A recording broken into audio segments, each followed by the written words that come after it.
The last thing I saw before I died was snow. Not the beautiful kind poets write about, not the soft curtain of white that drapes itself over palace rooftops and makes young girls sigh with longing. This snow was the kind that comes in from the north with teeth in it, that cuts through silk like it has a grudge, that settles into a person's bones and refuses to leave. I was lying on my side in the frozen mud outside the walls of Bayan's northern exile post, and the snow was falling into my open eyes, and I could no longer feel my hands, and I thought, I have been so very foolish. I had loved him. That was the foolish part. Not the marrying, not the years of careful devotion, not even the children. The twins I carried for 7 months before Rong Yue Sha slipped something into my evening kanji, and I woke to find the bed soaked red and both of them already gone. No. The foolish part was that even after all of that, I had still believed, somewhere small and stupid inside me, that Xiao Jinri loved me too. He had given her my father's head as a gift. I need you to understand that. I want you to sit with it the way I sat with it in that frozen mud, because it is important.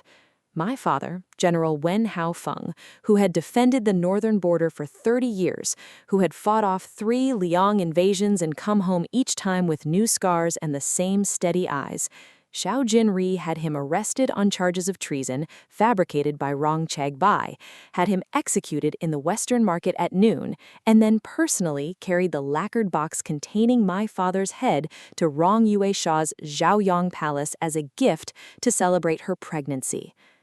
She laughed. I was told she laughed and said, "Your Majesty is too generous. This old general's head is not worth such ceremony." And Xiao Jinri had smiled at her and said, "Nothing is too good for the mother of my heir." I died in exile 3 months later, cold, alone, my maid Zhuchek already taken from me, no physician, no warm food, no word from my elder brother Wen Xiaohe, who I later understood had been sent on a deliberate military campaign to the southwest, too far to reach me in time. I closed my eyes in that mud thinking, I should have killed them all when I had the chance. I should have been ruthless from the beginning. I should have stopped performing virtue for people who were already counting my bones. Then I opened my eyes, and I was sitting in front of a bronze mirror in my maiden chambers at the Wen residence, and the red wedding veil was folded neatly on the lacquered table beside me, and outside the window the sky was that particular pale gold of an early autumn morning, the kind that means the day will turn crisp and bright, perfect for a wedding procession. I sat very still. Zhuchek hummed softly to herself as she slid the silver phoenix pin through my hair. She was young, younger than I remembered her from those last terrible months, her cheeks round and untroubled, her eyes bright with the uncomplicated happiness of a maid who adores her mistress and believes the mistress is about to begin the finest chapter of her life. "Miss," she said cheerfully, "you are the most beautiful bride the capital has seen in 10 years. The whole street is lined with people wanting a glimpse of you. Young Master Wen already scolded 3 of them for pushing." I looked at my reflection. I was 20 years old. My face was the face I had almost forgotten, before the grief carved itself into it, before the exile thinned it to angles, before 3 years of watching my enemies flourish had put that particular blankness behind my eyes. I was round-cheeked and bright, the general's daughter who had grown up reading military texts beside her father and embroidering beside her mother and laughing too loudly at her brother's terrible jokes. I had been so young. I pressed my fingers into my palm, felt the bite of my own nails. Solid. Real. I was alive. I was back. I was sitting in this chair on the morning of my wedding to the Tianchen Emperor Xiao Jinri, and I remembered every single thing that was going to happen. Good, I thought. Then I smiled at my reflection. Not the bright, genuine smile of the girl I had been, but something quieter. Something that started behind my eyes and never quite reached my mouth. Good. Let us begin again, and this time, not one of them will escape. Zhuchek caught the change in my expression and tilted her head. "Miss, are you nervous?" "Not at all," I said. My voice came out steady and warm, exactly I intended. I was only thinking that I should remember this moment. A woman only becomes a bride once. She beamed. That is very true. Oh, miss, you will be so happy. His Majesty is said to be so handsome in person, and everyone says he has a gentle nature. Zuche, I said softly, cutting her off before she could finish that particular sentence. I did not trust myself to hear the word gentle applied to Xiaojin Rui without my expression doing something unfortunate. Go and tell my brother I would like to speak with him before the procession arrives. She went immediately. That was Zuche, quick, loyal, unquestioning. In my previous life, she had followed me into exile without being asked, had given me her own outer robe when mine was taken, had held my hand when the cold became unbearable, and whispered stories about her village to keep me conscious. She had outlived me by perhaps a week. I had not been there to see it, but I knew. I would not let that happen again. My brother, Wen Xiaohei, arrived still adjusting his ceremonial collar, his face carrying that particular expression he wore when he was trying to look dignified, and mostly succeeding. He was 24, broad-shouldered like our father, with the same steady dark eyes. In my previous life, Xiaojin Rui had sent him southwest on a campaign with impossible supply lines 6 months after my wedding, a slow death by logistics that had still somehow not killed him. My brother was infuriatingly hard to kill, but had kept him conveniently distant through every disaster that befell our family. He closed the door behind him and looked at me with immediate concern. "Leonor, what's wrong? You have a strange look." That was my brother. No ceremony, no pleasantries, just straight to the point. I had missed him so much that for a moment I could not speak. I stood up from the dressing table and walked to him and pressed my forehead briefly against his chest, the way I had done when we were children, and he stiffened in surprise, then wrapped an arm around my shoulders. "Leonor?" "I am all right," I said against his chest. "I only wanted to see you. Be patient with me." He was quiet for a moment, then in a lower voice, "You do not have to go through with this if you are afraid. Father would understand. The Emperor, the betrothal can be broken. Father has enough standing. Say the word and I will—" "No." I stepped back and looked at him clearly.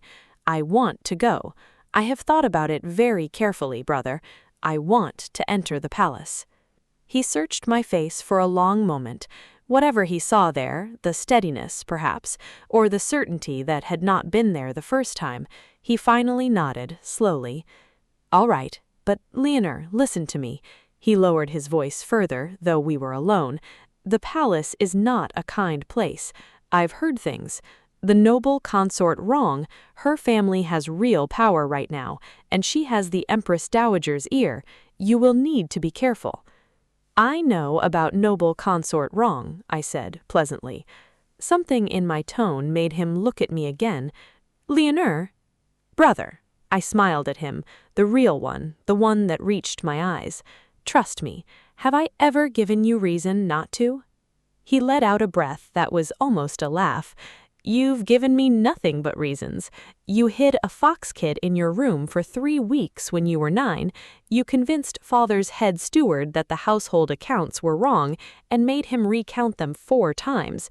You were right, by the way, someone had been skimming, but still.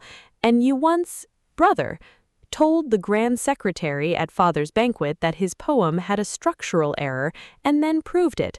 He shook his head. "I trust you, I simply worry." "Then worry quietly and send a letter to cousin Wen Ru Yu in Jiangnan this week. Tell him I said hello." He blinked. "Ru Yu? You haven't spoken to him in years. Why, just do it, please." I picked up my veil from the table. "Now help me with this. My hands are shaking." They weren't, but he didn't need to know that. He helped me with the veil, his large, careful hands awkward with the silk, and I stood still and let him fuss, and stored away the warmth of it like a coal against the winter to come. The wedding procession arrived at the Wen residence at the hour of the dragon, exactly as it had the first time. 64 palace attendants, red lanterns swaying, the imperial palanquin lacquered in vermilion and gold. The street outside was indeed lined with people. The general's daughter marrying the emperor, a story they would tell for years, a fairy tale in red silk and autumn sunlight. I climbed into the palanquin with the same composed steps I had climbed in the first time, but the girl inside now was different. The first time I had clutched my handkerchief and trembled with a mixture of excitement and terror and hope. I had been so eager, so pitifully, helplessly eager.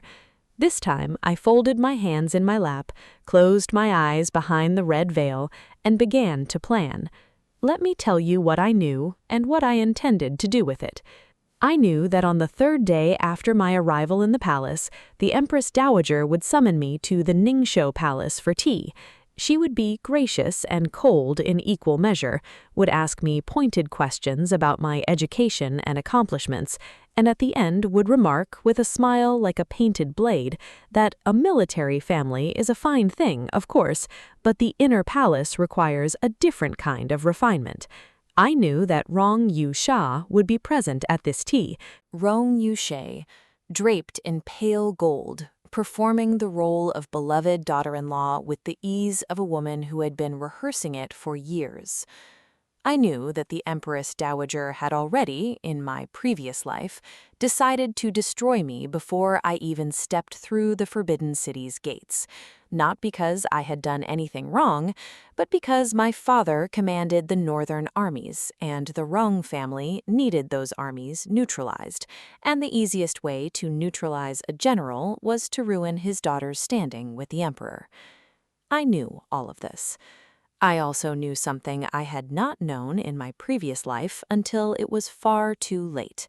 The Empress Dowager's private physician, an old man named He Tongji, had been accepting bribes from Rong Chongbai for 11 years. He was the one who had first introduced the slow-working compound into the incense burned in my chambers.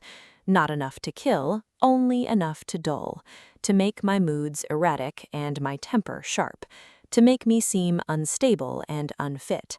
My spiraling behavior in the second year of my marriage, the weeping, the sudden rages that I had never been able to explain, none of it had been mine.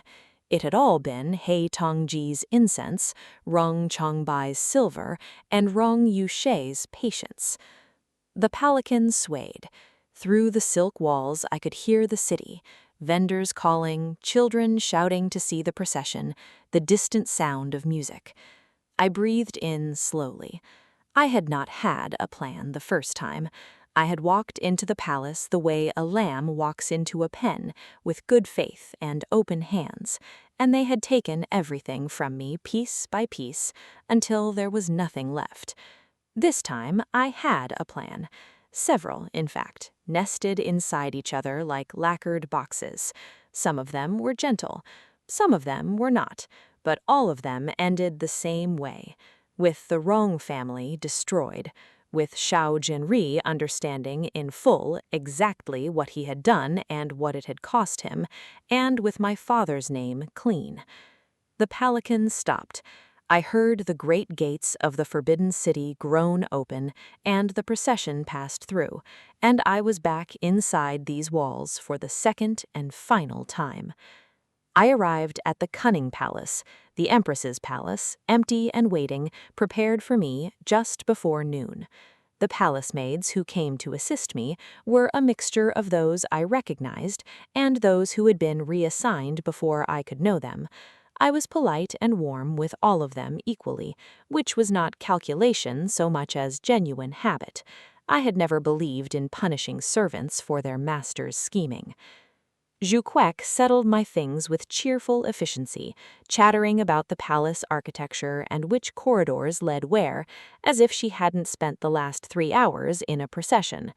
I listened with half my attention and spent the other half examining the incense burner on the side table near the bed.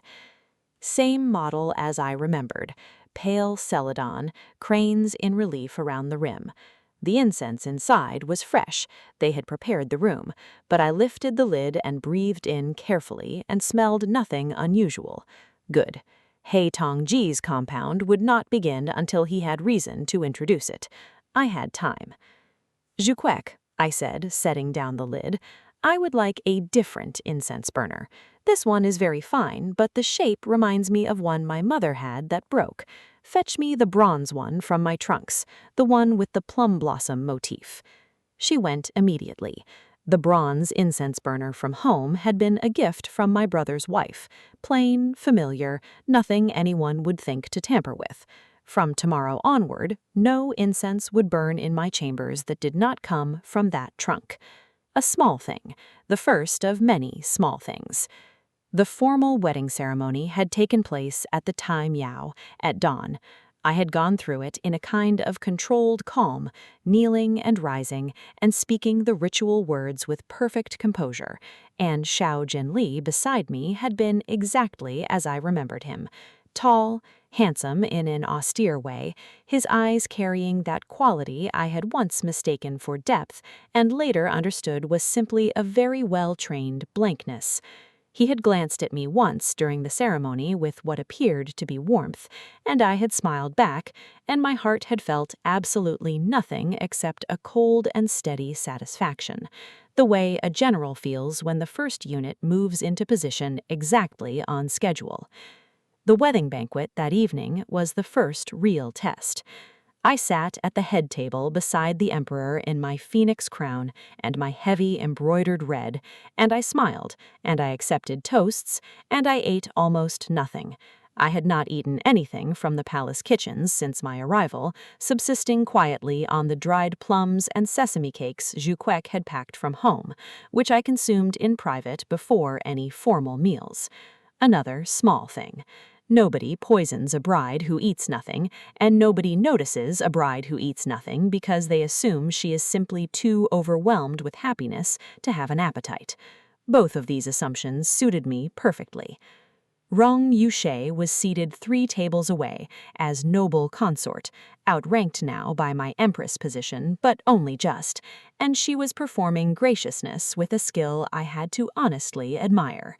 She was beautiful, I had always known that, pale and elegant, with the kind of face that could arrange itself into perfect sorrow or perfect joy with equal conviction.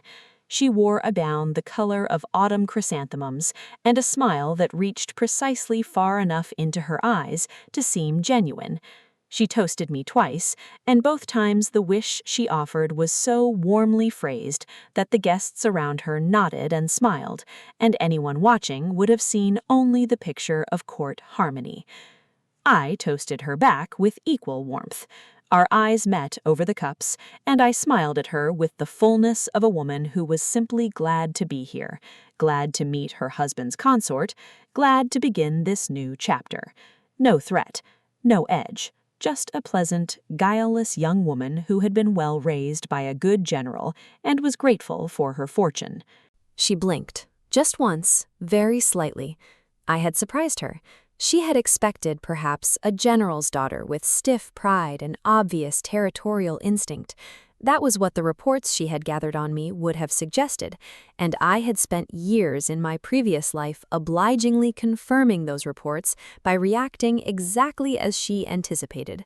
This time, I would not be so accommodating. Near the end of the banquet, Zhao Jinrui leaned slightly toward me. He smelled of sandalwood and official formality. "You are quieter than I expected," he said, low enough that only I could hear. I was listening. To what? I turned to look at him, and I let the smile reach my eyes, warmly, sincerely, the way it would have the first time, if I had known then what I know now. I have come to a new home. It seems wise to understand it before speaking too much. Something shifted in his expression, surprise, perhaps, or a recalculation. In my previous life, I had chattered nervously at this banquet, trying too hard, filling silences with the first thoughts in my head. It had charmed him then, he told me later. He had found it endearing. But endearing fades. Understanding, patience, the quality of a person who observes before acting, That was something he had never expected from me, and that he respected far more. I watched him recalibrate me and said nothing further, only turned back to the banquet with a serene expression, and felt the first thread of this new life settle into my hands like silk on a loom. 3 days later, the Empress Dowager's summons arrived. I went to Ningshou Palace in a gown the color of pale lotus, my hair dressed simply with the silver phoenix pin. No elaborate display, no nervous over-preparation. I had thought carefully about what message each detail of my appearance would send, the way a general thinks about where to place each battalion. And I had decided on the impression of effortless quality, someone well-born who required no performance to prove it. The Empress Dowager received me in her inner reception hall. She was a handsome woman in her 50s, silver-haired, spine perfectly straight, wearing the satisfied expression of someone who had survived 30 years of palace politics by being the most dangerous person in any room she entered. In my previous life, I had feared her, and it had shown. That fear had been the first crack in my foundation that Rong Yu-sha had worked her fingers into. Rong Yu-sha was present, seated at the Empress Dowager's left, as I had known she would be. Also present, which I had not expected, or rather had forgotten, was Imperial Censor Wei Muchen, who sat to the side with a cup of tea he was not drinking, watching the room with the opaque expression of a man taking notes he would never share. He was 40, lean, with threads of gray at his temples. In my previous life, he had opposed me 3 times at court and supported me twice, and I had never been able to determine his true position. He was the one piece of this board I could not fully predict. I bowed to the Empress Dowager with the correct depth and held it the correct number of heartbeats, then rose and smiled. "This daughter-in-law greets the Empress Dowager. Your complexion is radiant today. The chrysanthemums in the courtyard are beautiful. I noticed them on the way in.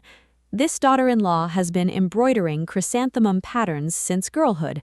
Perhaps later I might be so bold to ask which variety the Empress Dowager prefers, so I may embroider a small panel for this palace." It was a carefully calibrated opening, not flattery. The Empress Dowager had too sharp a nose for flattery. An observation, an implied shared taste, an offer of personal effort rather than purchased gifts. A tiny pause in the Empress Dowager's expression. Then she gestured to the seat at her right, the better seat, above where Rong Yu-sha sat. "Sit." I sat. I accepted the tea a maid poured for me and did not drink it. The conversation that followed was exactly as I remembered it. The pointed questions about my education, my father's household, what virtues I felt an empress ought to embody, my views on the management of the inner palace. In my previous life, I had answered earnestly and a little stumblingly, and the Empress Dowager found me pleasant but not impressive. This time, I answered each question with the same pleasant tone, with a layered precision that made the Empress Dowager's eyes sharpen slightly each time, the way a person's eyes sharpen when they touch something and find it harder than expected.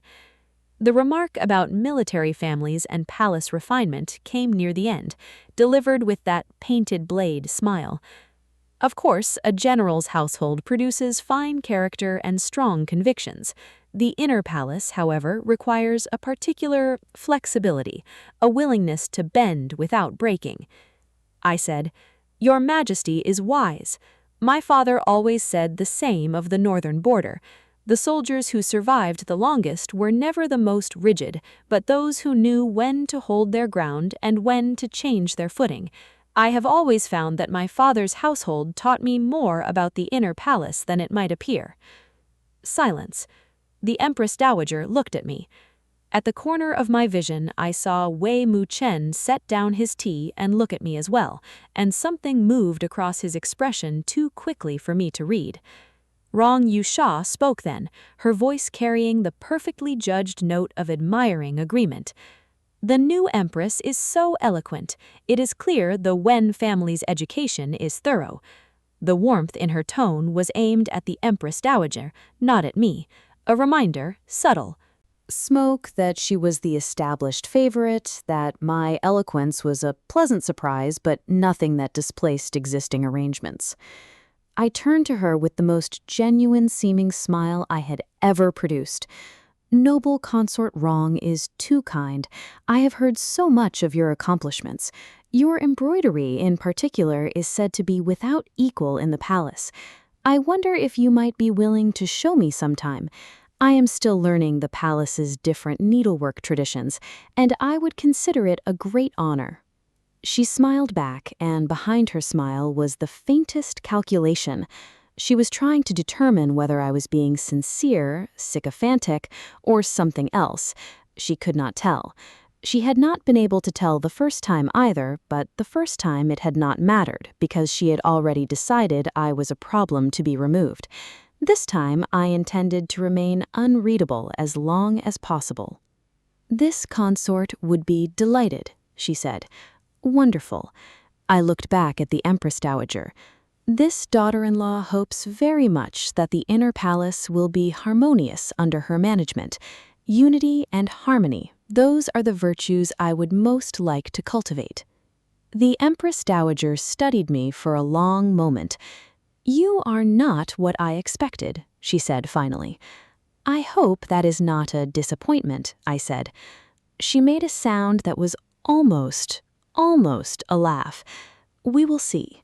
She lifted her own teacup. "You may take your leave." I bowed and withdrew. In the corridor outside Ningxiao Palace, walking back toward the Kuning Palace with Ju Chek at my side and 2 palace guards at a respectful distance, I let out a slow breath. The chrysanthemum gambit had worked. The Empress Dowager's preference for those flowers was not publicly known, and the fact that I had noticed them and mentioned them correctly suggested careful attention rather than flattery. I had moved the Empress Dowager from active hostility to watchful neutrality, which was not a victory, but it was the first step toward one. More importantly, He Tongji had been present in the Ningxiao Palace. I had seen him in the outer room as I passed, his physician's bag open, arranging medicines. His Empress Dowager saw him daily. Whatever arrangement he had with Rong Chung Bai, it passed through this palace. I needed that arrangement documented, and I knew exactly how to get it. "Ju Chek," I said quietly as we walked, "do you remember physician He Tongji? He serves the Empress Dowager." She looked up. "I saw him just now in the outer room. Is something wrong, Your Majesty?" "Nothing is wrong, but I would like you to do something for me very quietly." I kept my voice light, conversational, the tone of a woman making casual small talk on a pleasant autumn afternoon. "I would like you to befriend one of his dispensary assistants. The young ones are lonely in new postings. Bring them fruit from the kitchens, ask about their families. You are good at making people feel at ease." Ju Chek looked at me with those round, bright eyes. "Are you looking for something in particular?" I smiled at her. "I am looking for everything. Start with what comes naturally." She nodded once and asked no further questions, and that was why I loved her. Above us, the sky was still that pale autumn gold, and the Forbidden City spread out in every direction in its labyrinth of red walls and golden roofs, beautiful and merciless as it had ever been. But I had walked its corridors in grief and in exile and in death, and I knew its every turning now, and I was not afraid of it anymore. I thought of my father, of the northern border he had defended for 30 years, of the steady way he had looked at me across the dinner table when I was small, before I understood what all those new scars meant, and said, "A battlefield does not care about your feelings, it only cares about your preparation." Father, I thought, I am prepared this time. I walked back to my palace and I began. Ju Chek found her way to He Tongji's dispensary assistant within 4 days. The boy's name was Xiao Pei. He was 17, newly assigned from the Imperial Medical Bureau's outer training hall, and he was indeed lonely, not just in the way of young men far from home, but in the specific way of someone who had been given a prestigious posting and was discovering day by day that prestige had very cold hands. He Tongji was not a kind supervisor. He gave orders without explanation, kept his private supply cabinet locked at all times, and had a habit of sending Xiao Pei on unnecessary errands whenever certain visitors arrived. Ju Chek brought him pears from the kitchen. She brought him pears and then tangerines and then sat with him in the outer courtyard of the dispensary on her afternoon rest hour and listened to him talk about his mother in Suzhou and how she had cried when he received his appointment and how he had not been home in 8 months. Juchek was genuinely kind, which was far more useful than any performance of kindness could ever be. By the 6th day, Xiao Pei was showing her the courtyard garden where he had planted 3 small herbs in a corner pot because looking at them made him feel slightly less far from home. By the 10th day, he was telling her, in the helpless way of someone who needed to tell someone, that Physician He received a visitor every 7th day, always after the 2nd evening bell, always the same man in a plain outer robe, and that He Tongji always sent him away before the visitor arrived and always burned something in the inner room afterward. What kind of something? Juchek asked, with the easy curiosity of someone who found everything interesting. Xiao Pei shrugged. Smells like camphor and dried tangerine peel. Heavy. You can smell it in the corridor for an hour after. Juchek brought me this information the next morning while helping me dress. She described it in exactly the order in which she had learned it, without embellishment, which was one of her better qualities. I listened with my eyes closed while she worked the silver pin through my hair. Camphor and dried tangerine peel. He was burning the wrapping papers. The compound he prepared for Rong Changbai's use would come in paper packets, the kind used in medicine preparation, unremarkable in their own, and he was burning them after each delivery to leave no physical evidence. The visitor every 7th day was the delivery itself, or the payment for it, or both. Juchek, find out which day of the next cycle the visitor is expected, and ask Xiao Pei what the visitor looks like, height, build, any distinguishing details. Tell him you saw someone unfamiliar near the dispensary and wondered if it was a court official. She nodded. She asked no questions. I sat before my mirror and thought for a moment about Rong Changbai. He was 41, the Minister of Personnel, a man who had built his family's influence across 2 imperial reigns through the meticulous accumulation of debts and the equally meticulous destruction of anyone who inconvenienced him. He had framed my father through a chain of falsified documents, a forged letter of correspondence with a northern border official, a fabricated account ledger, a bribed witness who had recanted his testimony the morning of his execution, too late to fully matter. The evidence he had planted was sophisticated. It had convinced 3 separate investigative panels, including 2 that had been genuinely trying to exonerate my father. In my previous life, I had never understood how he had done it. I had been too busy grieving to think clearly, and then too busy dying. But I had years of exile to think in, cold and still in the northern mud, and I had gone over every detail I could remember until the shape of it became clear. Rong Changbai had not acted alone. He had a partner in the Ministry of Justice, a junior official named Pei Wen-shan, a quiet man whose name appeared nowhere in my previous life's drama, which is precisely why I suspected him now. The cleanest forgeries require the most invisible hands.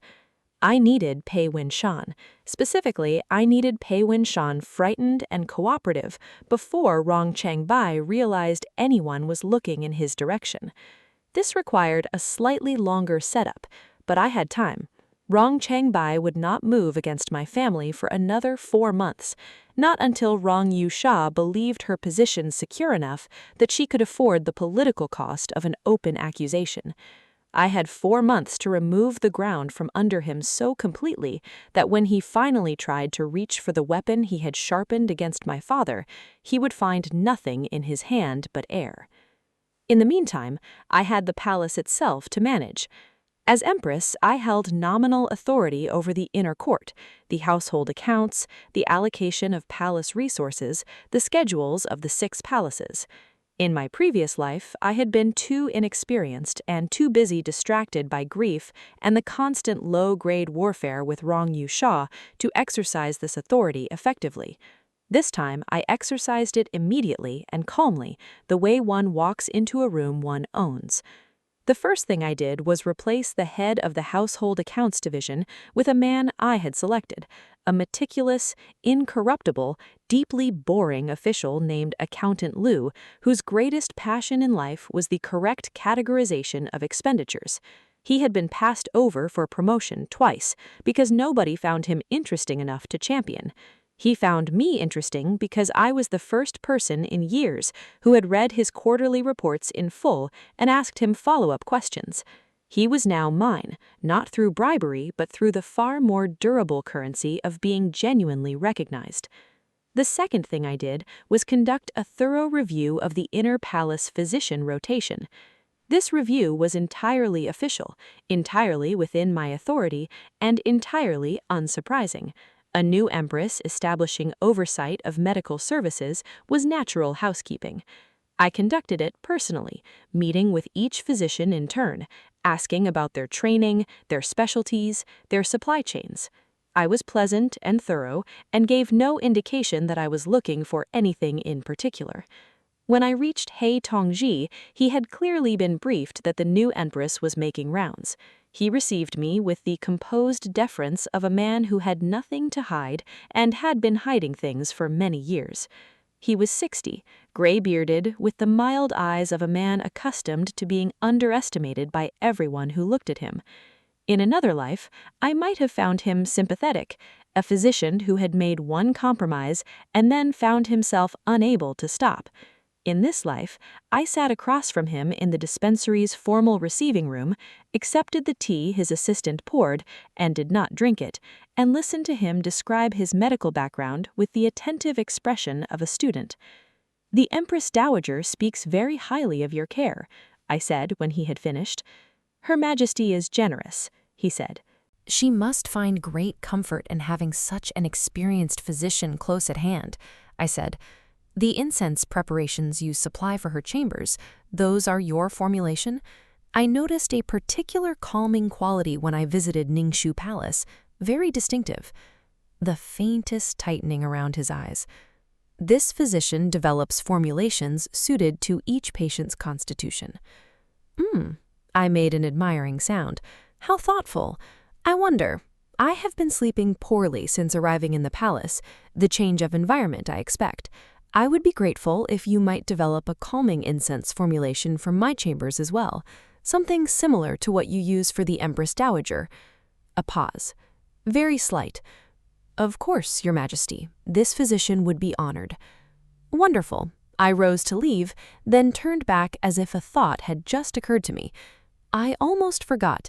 Accountant Liu mentioned that the dispensary's camphor supply requisition has been consistently higher than the usage records would suggest. He is a thorough man. He notices these things. I told him there was surely a simple explanation and that I would ask you directly. Is there anything I should tell him? The silence that followed lasted exactly 3 heartbeats. He Tongxi looked at me with his mild eyes and said, "This physician believes there may have been some recording errors.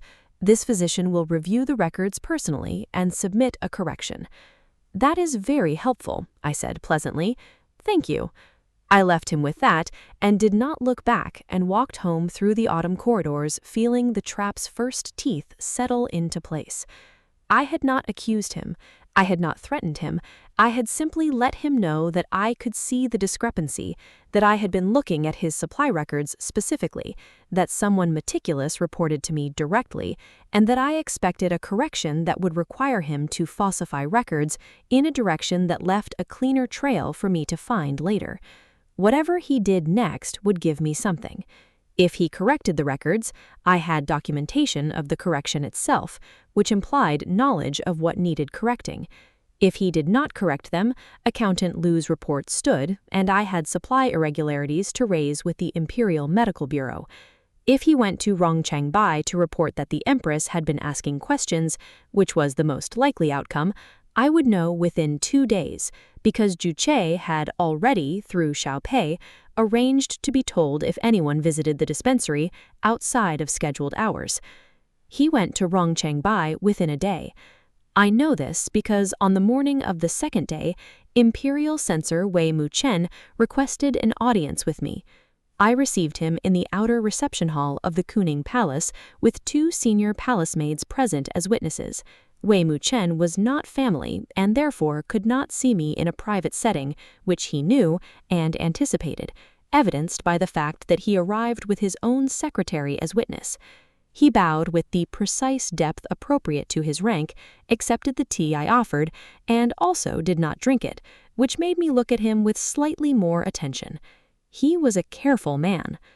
This official congratulates Her Majesty on her recent management of the inner palace accounts. Accountant Liu is an excellent choice. This Empress is gratified that the Imperial Censorship approves, I said. The Imperial Censorship has long held that thorough accounting is the foundation of good governance. This official would not wish to see any irregularities go unexamined. A pause. Or examined prematurely before sufficient evidence has accumulated to make the examination meaningful. I looked at him. He looked at me with his opaque expression. This Empress finds that advice very sensible, I said carefully. This official has been a censor for 15 years, Wei Muchen said. In 15 years, this official has observed that the most successful investigations are those which wait for the full fruit before harvesting. A premature harvest yields bitter results. The farmer who waits, however, finds that the fruit falls of its own weight in time. A long silence. Outside, leaves moved against the window paper. A servant somewhere dropped something metal, and the distant clatter rang through the corridor and faded. Smile, and was not a threat, but was very precisely an acknowledgement. Deep roots outlast every season. This Empress drinks to roots. I drank. The silence that followed was entirely different from the one that had followed Rong Yusha's toast. Xiao Jinri was looking at me. He had been looking at me for several minutes. I was aware of it the way one is aware of sun on the back of the neck. He had the expression of a man encountering something that did not fit the category he had assigned it to, which was useful to me in multiple ways. Rong Yusha sat down slowly. Her face showed nothing. That was how I knew I had struck cleanly. The women who are truly dangerous are the ones who show nothing when they are hit. She would move against me more directly now. I was counting on it. I had prepared for it naturally. The preparation involved a box. The box was an ordinary camphor wood storage chest, the kind used throughout the palace for preserving fabric and insects from moisture. I had requested one for the storage of my ceremonial robes. Inside it, along with the robes, were 3 items that no one but me knew were there. A copy of He Tongqi's dispensary supply records going back 11 years, obtained through Accountant Liu's office with full official authorization, a hand-drawn diagram of the incense compound's composition given to me by Xiaopei, who had, after 2 months of pairs and genuine friendship, confided to Zuchek that he had once, out of curiosity, analyzed a residue sample from the inner chamber incense burner and recognized 3 of the 5 components before He Tongqi caught him and told him sharply to mind his work, and a single piece of paper in my own handwriting that said nothing except a date, a time, and the words, "Visitor arrives." I was building a case. Not the kind that could be presented to a court yet, but the skeleton of one, the kind that if Rong Yusha forced my hand before I was fully ready, I could use to survive the opening assault and buy myself time for the killing blow. The killing blow itself required Pei Wenshan, the junior Ministry of Justice official. I had not yet moved toward him directly. I was waiting for the right entry point. In the meantime, I had been cultivating a habit. Every 2 weeks, I invited a different group of court women to the Kuning Palace for tea, a tradition the previous empresses had maintained and that everyone expected me to continue. I invited them in careful groupings, never Rong Yusha and her allies together, always mixing political orientations, always including at least 2 women who had no strong affiliation and were simply trying to navigate the palace with their dignity intact. I listened more than I spoke. I remembered everything. I built the kind of quiet network that does not look like a network because it is made of genuine small kindnesses rather than explicit debts. During one of these teas, 2 months after the banquet, I happened to invite a consort named Honored Lady Feng, whose husband had served briefly alongside Pei Wen-shan in the Ministry of Justice before being reassigned. She mentioned him in passing, an unremarkable, diligent official, she said, not much personality. Then she added, the way people add things they are not sure why they are adding them, "He has been unwell lately, I heard. Something with his lungs. He has been requesting leaves." Unwell, requesting leaves. A man who had been living with a secret for years and was now watching, from a distance, the new empress quietly taking the palace apart seam by seam. A man who was perhaps not as committed to the Rong family's protection as Rong Changbai assumed. I sent him a physician, my physician, one I trusted, an older woman named Physician Tan, who had treated my mother, and who I had specifically requested be assigned to the Kuning Palace.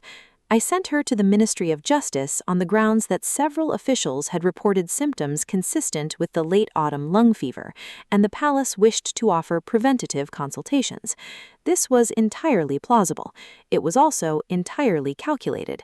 Physician Tan was not only a skilled physician, she was a woman who had spent 40 years observing people under the particular vulnerability of illness, and she could read a person's hidden weight the way most people read a face. I had briefed her on nothing, only asked her to treat whoever needed treating, and to tell me, privately, if she observed anything that seemed like a man carrying something too heavy for his frame. She returned in 3 days, with her medical report and, at the end of it, a single quiet observation. The official Pei Wen-shan does not sleep well. His pulse is irregular in the way of prolonged anxiety rather than illness. He asked me twice during the consultation if the imperial censorship had been requesting physicians to attend officials recently, or if this was a specific appointment. She paused. He was relieved when I told him it was general. He was too relieved. A man waiting to be found out who did not yet know by whom. I let him wait another 2 weeks. Then I sent him a letter. Not in my name, in the name of a merchant house in Suzhou, one that I had selected for its complete lack of connection to anyone in this story, with a single line of text that referred to a transaction that had occurred 11 years ago in the Ministry of Justice's Records Division, and a polite inquiry as to whether the gentleman recalled the details of that transaction. He came to the Kuning Palace the next morning requesting an audience. I received him in the same outer hall with the same witnessed formality, and he walked in with the look of a man who had resolved to say something and was only deciding exactly how much. "Your Majesty," he said after the opening courtesies, "this official believes there may be some records in the Ministry of Justice's archive that are in need of correction." I looked at him with perfect serenity. "Is that so?" "Yes." His voice was steady, but his hands were not entirely still. "Records pertaining to a certain investigation, approximately 5 years ago?" 11 years ago, I said quietly. His breath stopped. "The records pertaining to the investigation of a certain northern border correspondence," I continued in the same pleasant, even tone I might use to discuss the weather, "and the documents subsequently used in a more recent investigation of the Wen household." I folded my hands in my lap. "This empress has been reviewing a very great many records since arriving in the palace. It is remarkable how much one can learn from careful review." Pei Wen-shan looked at me for a long moment. His face had gone the color of old wax. "He should like to correct those records," he said, finally, barely above a whisper. "This empress thinks that would be a very fine idea, a complete correction, Every document, every supporting ledger entry, every witness statement prepared under unusual circumstances. I let a pause settle. This empress also thinks that a man who comes forward voluntarily to correct a historical error out of a sense of official duty is demonstrating exactly the kind of integrity the Ministry of Justice ought to reward. I looked at him with something that could be read as sympathy, whereas a man who waits to be found out, and is found out, can expect a very different outcome. He closed his eyes briefly. When he opened them, something in his face had simplified. The anxiety burned away, leaving something that looked almost like relief. "This official understands," he said. "I thought you might." I rose, indicating the audience was concluded. "This empress looks forward to seeing the corrections submitted to the appropriate review board. Do take care of that lung fever, Pei Wen-shan. Physician Tan tells me rest is essential." He bowed and withdrew. I stood in the empty hall after he was gone and allowed myself, for the first time in months, a moment of something that was not calculation. The records, my father's name, the falsified evidence that had sent 3 investigative panels to the wrong conclusion and ended with a lacquered box carried through palace gates that my father had once walked through alive. It was coming undone. Thread by thread, I was pulling it carefully, deliberately, from the far end, so that by the time Rong Chang-bai realized what was happening, the entire structure would already be unsupported.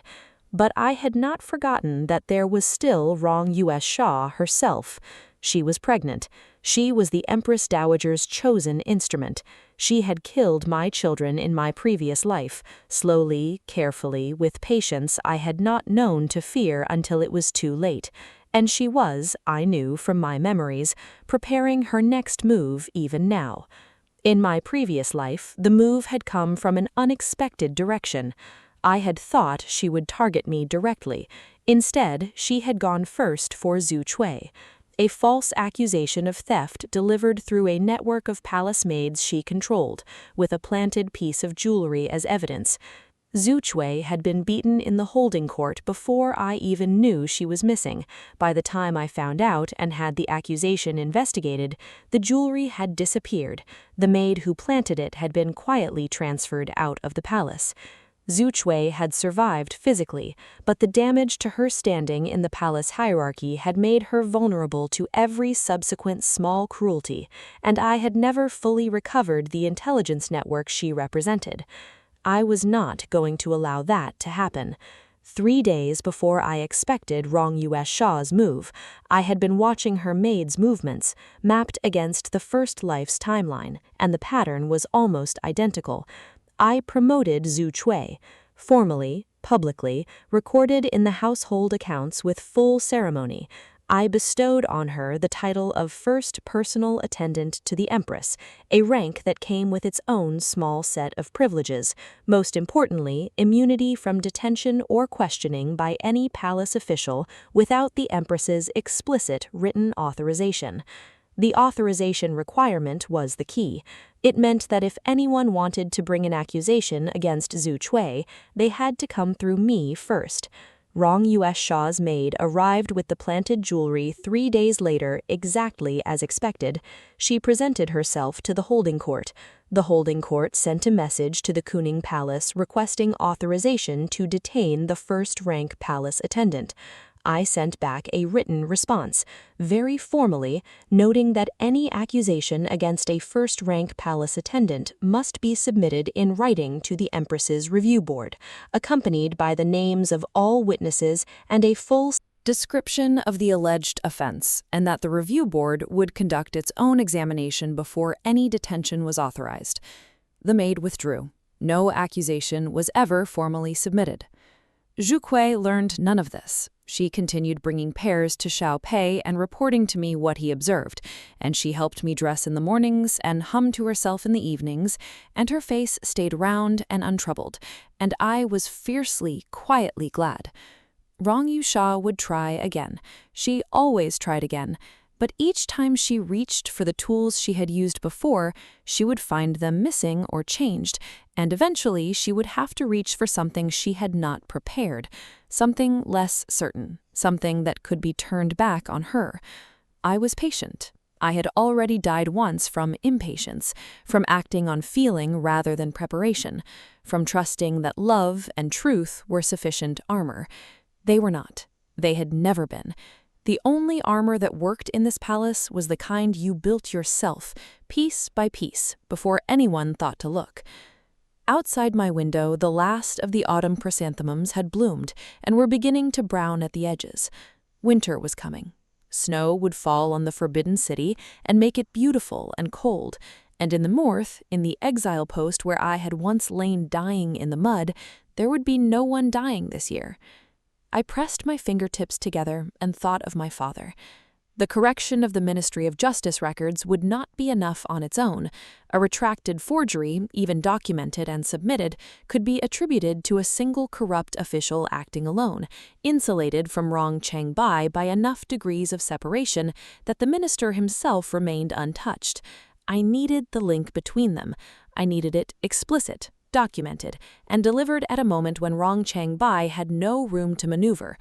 I thought I knew how to get it. The visitor who arrived at He Tongji's dispensary every 7th day, I had confirmed through Zhuque that this visitor was a middle-aged man of medium build, who wore the plain robes of a minor household servant, but moved with the posture of someone accustomed to authority. The payment for He Tongji's services passed through him, a servant proxy, deliberately distanced from the wrong household. But servants carry habits, the way they walk, the routes they take, the small observations they make about everything around them.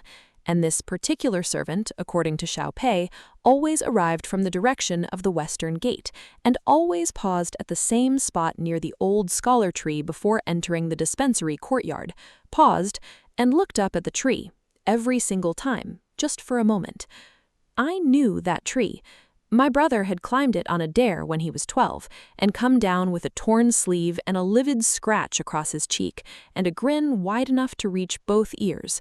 It was old, broad-trunked, with a hollow in the western face large enough to conceal a folded document or a small wrapped package.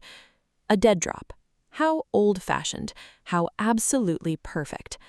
I sent a letter to my brother that week. A perfectly ordinary family letter full of news about my health and the palace's seasonal decorations, and a request for the recipe our cook used to make for tangyuan in winter, which I was missing. In the middle of it, written in the private cipher we had developed as children from one of our father's military signaling manuals, find the scholar tree inside the western gate. Note what is in the hollow. Do not touch it. Tell no one. His reply arrived within a week. Also in cipher, also nested inside a letter about tangyuan and how he had found the recipe and enclosed it. The hollow contained a small wrapped package, cloth and silk binding, sealed with wax. The seal bore a mark he recognized from official ministry correspondence, not the Ministry of Justice, but the Ministry of Personnel, Rong Changbai's ministry. The payments to He Tongji were being administered directly from Rong Changbai's ministry office, not through a private account, not through a family intermediary, through official ministry channels, which meant they appeared in ministry records as something else, some other legitimate transaction, and that false categorization itself was a crime, independent of what the payments were for. I closed my eyes when my brother's letter arrived and held it for a long moment. There it was, the thread that connected everything. 11 years of payments categorized falsely in ministry records that Pei Wen-shan had access to, run through a dead drop at a scholar tree by a servant who moved with the posture of authority. The fruit was not quite ripe, but I could feel the weight of it now, the way you feel a thing pulling downward, ready. I had only to wait for Rong Changbai to make the mistake I was holding space for him to make. And he would make it. The Rong family's power had made them confident, and confidence, in my experience, made people reach for things that were just slightly beyond their grasp. Rong Changbai would reach. It was only a matter of when.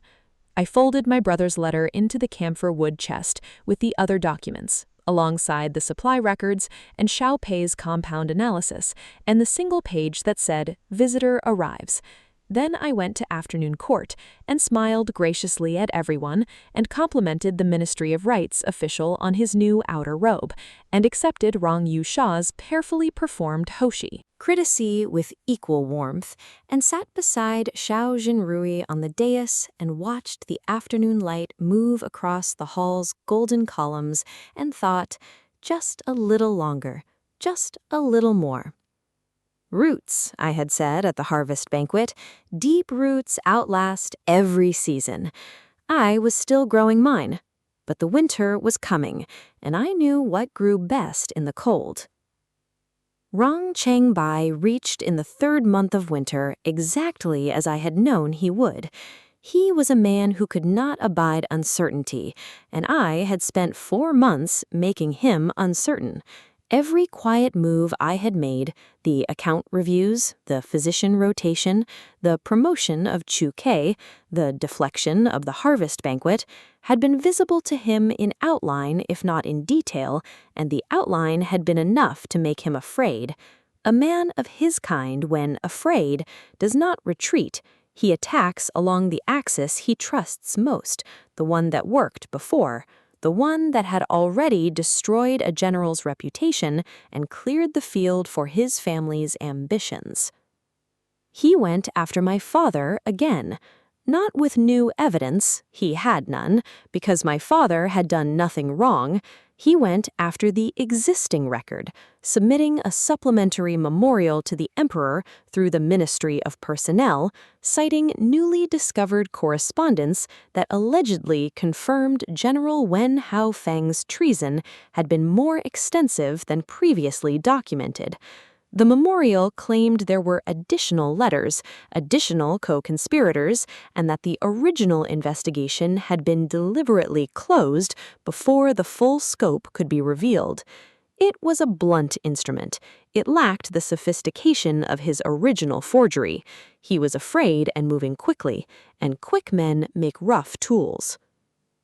I received word of the memorial's submission before it reached Xiao Jinrui's desk because Accountant Liu had cultivated a friendship with the document registration clerk in the Ministry of Personnel, and the registration clerk had a habit of mentioning unusual late-day submissions to Accountant Liu over their evening game of Wei Qi, and Accountant Liu reported everything to me without being asked, because he had decided in his meticulous way that I was someone worth being useful to.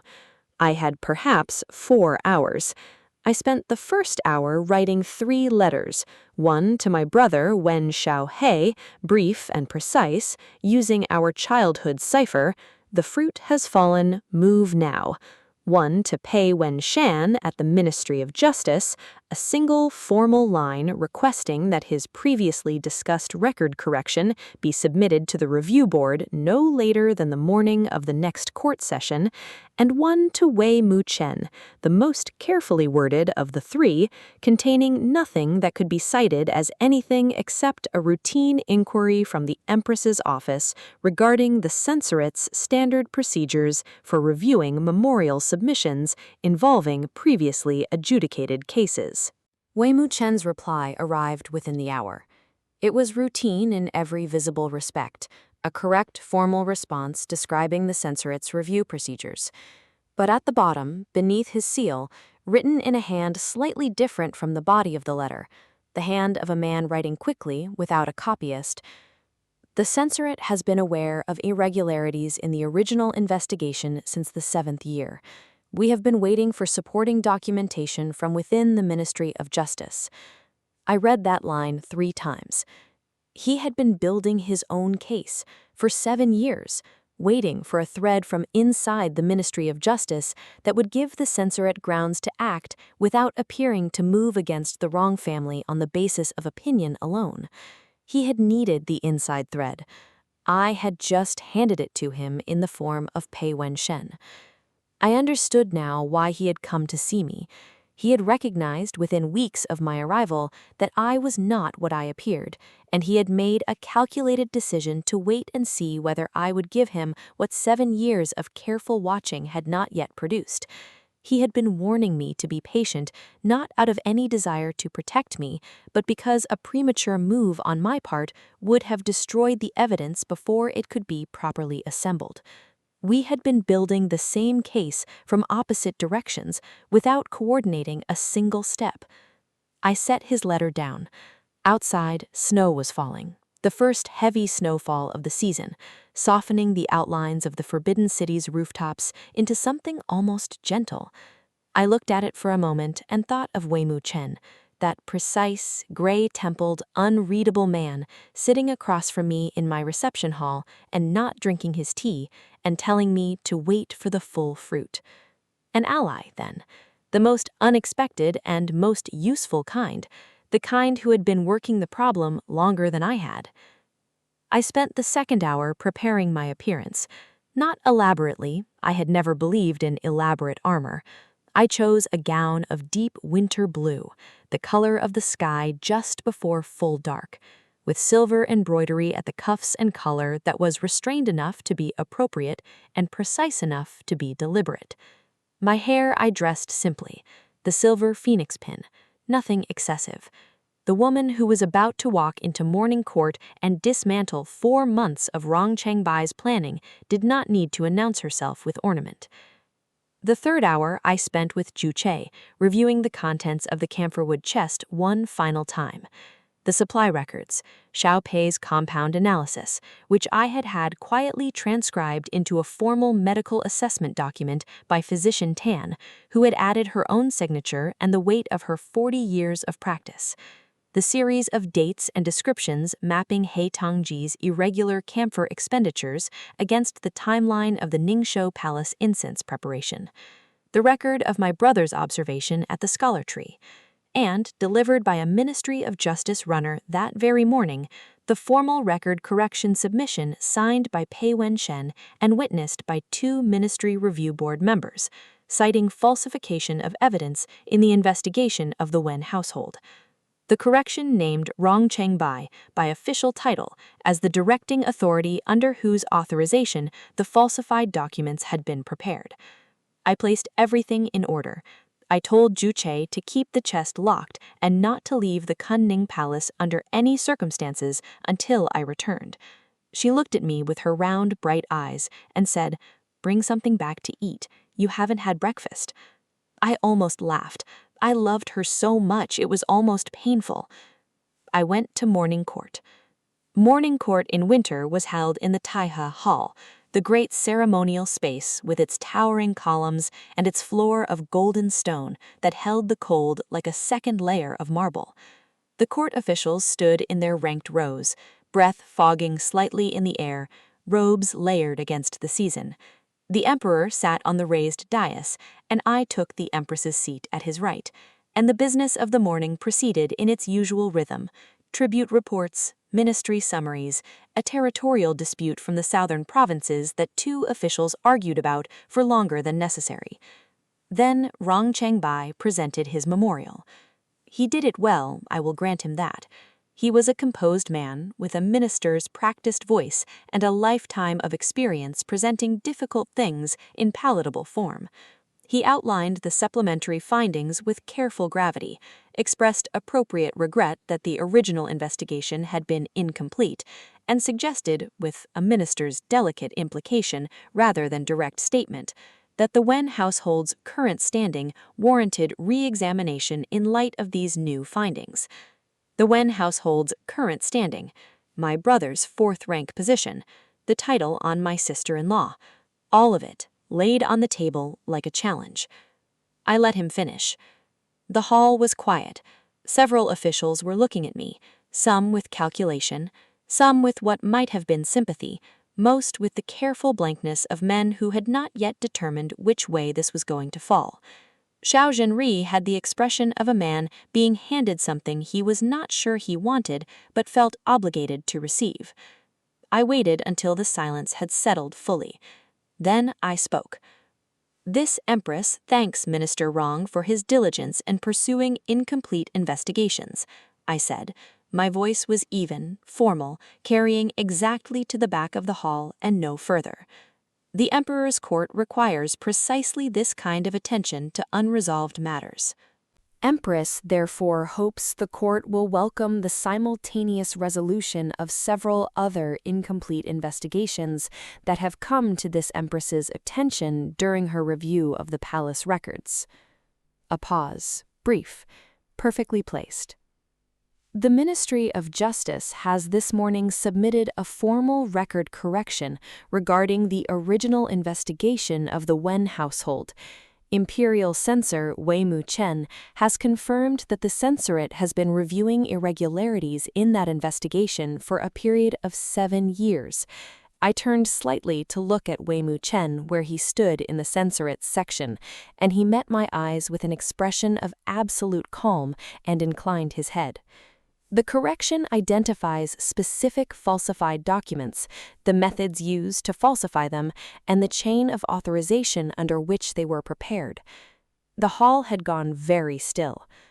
Additionally, I said, a review of the Imperial Medical Bureau's dispensary records, conducted under this Empress's household authority, has identified an 11-year pattern of irregular supply procurement in the Ningshou Palace dispensary. A full medical assessment of the compound involved has been prepared by physician Tan of the Kuning Palace, whose credentials are a matter of court record, and has been submitted to the Imperial Medical Bureau for review. I had not raised my voice once. I had not looked at Rong Changbai directly.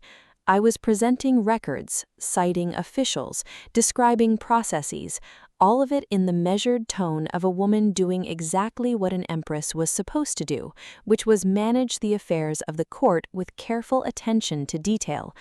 But every person in that hall understood what I was doing. I finally turned to look at Rong Changbai. He was standing in his ranked position in the second row of ministers, and his face was the face of a man watching a structure collapse around him in real time, piece by piece, too fast to outrun. He was 60, and he had been powerful for 20 years, and he had a minister's trained composure. But beneath the composure, in the set of his jaw and the deliberate, effortful stillness of his hands, was something that looked very much like a man trying to not show that he was drowning. "Minister Wrong," I said, and my voice was kind, genuinely kind, the way a physician's voice is kind when delivering a diagnosis. "This Empress notes that the supplementary memorial you have submitted this morning references documents allegedly discovered within the Ministry of Personnel's archives. This Empress would be grateful if those documents could be produced before the full court at this session, so that they might be examined alongside the record correction the Ministry of Justice has submitted." A small, measured pause. "For clarity. Produce the forged documents in the same session where the record correction naming him had just been entered into court record, before every official in the Taihei Hall, with Wei Mu-chen and the full censorate present." The silence stretched. Rong Changbai said very quietly, "This minister will require time to locate the relevant documents." "Of course," I said warmly, "this Empress is patient." Every person in the hall knew what that meant. A minister who could not produce his own evidence within the session in which he had chosen to introduce it, either fabricated it, lost it, or never had it. All three possibilities destroyed the memorial. All three possibilities, in the presence of a simultaneous record correction naming his authorization of the original forgery, pointed in the same direction. Xiaojin Ri had been watching this exchange with an expression I had never seen on his face before. Not his practiced imperial composure, not the warmth he performed for the court, not the suspicion he carried in private. Something rawer than all of those. The expression, I thought, of a man who was doing arithmetic he did not want to complete. He raised his hand, ending the session. "This matter will be referred to a full investigative panel. Minister Wrong is to remain available for questioning. The Imperial Censorate will lead the investigation with support from the Ministry of Justice. A pause, quiet as snowfall. Court is adjourned. He did not look at Rong Chang-bai as he said it. He did not look at me either. But as I rose from my seat and prepared to withdraw, I felt his gaze find me from the side, uncertain, recalculating, and I did not turn to meet it. I walked out of the Taihei Hall in my winter blue gown with the snow still falling outside and the cold air cutting through the silt, and I felt something unknot in my chest that had been knotted there since the morning I woke in exile and understood I was going to die. Not victory, not yet, but the beginning of the end of their power. She came to me that afternoon. No announcement, no maid sent ahead. Rong Yu Sha appeared at the Kuning Palace outer gate and requested to be admitted, and I admitted her because I had been waiting for exactly this. She came into my reception hall and she sat down, and she looked at me, and for the first time in all the months I'd known her, in this life and the last, she dropped the performance. Entirely. No gracious smile, no calculated warmth, no careful layering of implication beneath courtesy. She looked at me with her own face, and what was on it was cold and clear and absolutely direct. "What do you want?" she said. "Not Your Highness, not the ritual courtesy, just what do you want?" I regarded her for a moment. This was the woman who had put something in my evening kanji and taken my children from me while they were still too small to survive it. This was the woman who had laughed when my father's head was delivered in a box. This was the woman I had watched, from outside my own grief, accumulate power and comfort and imperial favor while everything I loved was removed from the board piece by piece. In the end, I chose to give her the truth. Not all of it, but enough. "I want my father's name restored," I said, fully, publicly, with an imperial decree acknowledging that the evidence against him was fabricated and that the Wen household's honor is beyond question. She looked at me. "And if it is," she said, "then this empress will conduct herself as an empress ought, with attention to the harmony of the inner court and the well-being of all women within it." A silence. She was calculating, I could see it, the rapid and precise work of a woman who had survived this palace on intelligence and nerve. "My child," she said, "you will leave my child untouched." "This empress has never harmed a child," I said, and let the weight of what I did not say fill the space between us. Her jaw tightened.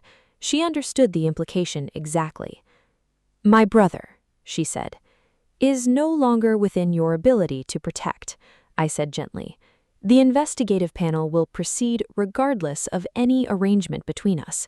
What happens to Minister Wrong will be determined by the evidence the panel examines." I folded my hands in my lap. This empress has no control over evidence. She looked at me for a long time. Her face was still stripped of performance, and in it I could see something I had not expected. Not just calculation and pride, but something older and more complicated. She had grown up in the shadow of her brother's ambition, been shaped by it, deployed by it, advanced by it. Whatever she had become, he had made the mold. I did not soften toward her. I was not inclined to, but I saw her clearly, which was different from forgiving her. My brother acted on the basis of information provided to him, information regarding the Wen household's correspondence with a northern border faction. That information came from somewhere. It did not originate with my brother. She paused. "I did not know this for many years. I learned it only recently." "From whom?" I asked. She glanced away from me for the first time since she had sat down. "It was the Empress Dowager," she said. "It was the Empress Dowager who told my brother that General Wen had made contact with the northern faction. Whether that intelligence was true or fabricated, I cannot tell you, but the instruction to act on it came from her." The room was very quiet. I thought of the Empress Dowager at her tea table, spine perfectly straight, painted blade smile. I thought of the way a woman who survived 30 years of palace politics survives, not by reacting, but by arranging, long in advance for events to unfold exactly as she requires them to. My father had commanded the northern armies. The Empress Dowager had a son who was emperor and whom she controlled through careful management of perception, of who he trusted, what he believed, which version of events became the one that governed him. A general with independent command of 30,000 men, who was also the father of a woman who might one day be empress, was, from a certain angle, a threat to the architecture of influence she had spent decades constructing. She had not hated my father, she had simply found him inconvenient. I looked at Rong Yu Sha.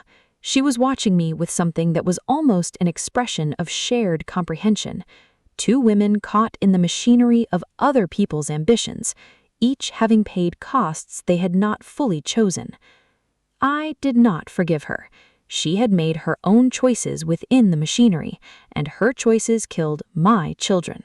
But I saw her, and seeing someone clearly, I had learned, was a kind of power all its own, because it meant they could no longer surprise you.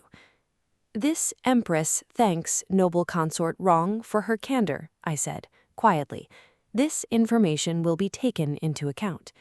She rose and bowed, a real bow, the correct depth, without the performing quality her bows usually carried, and left without another word. I sat alone in the reception hall for a long time after the door closed.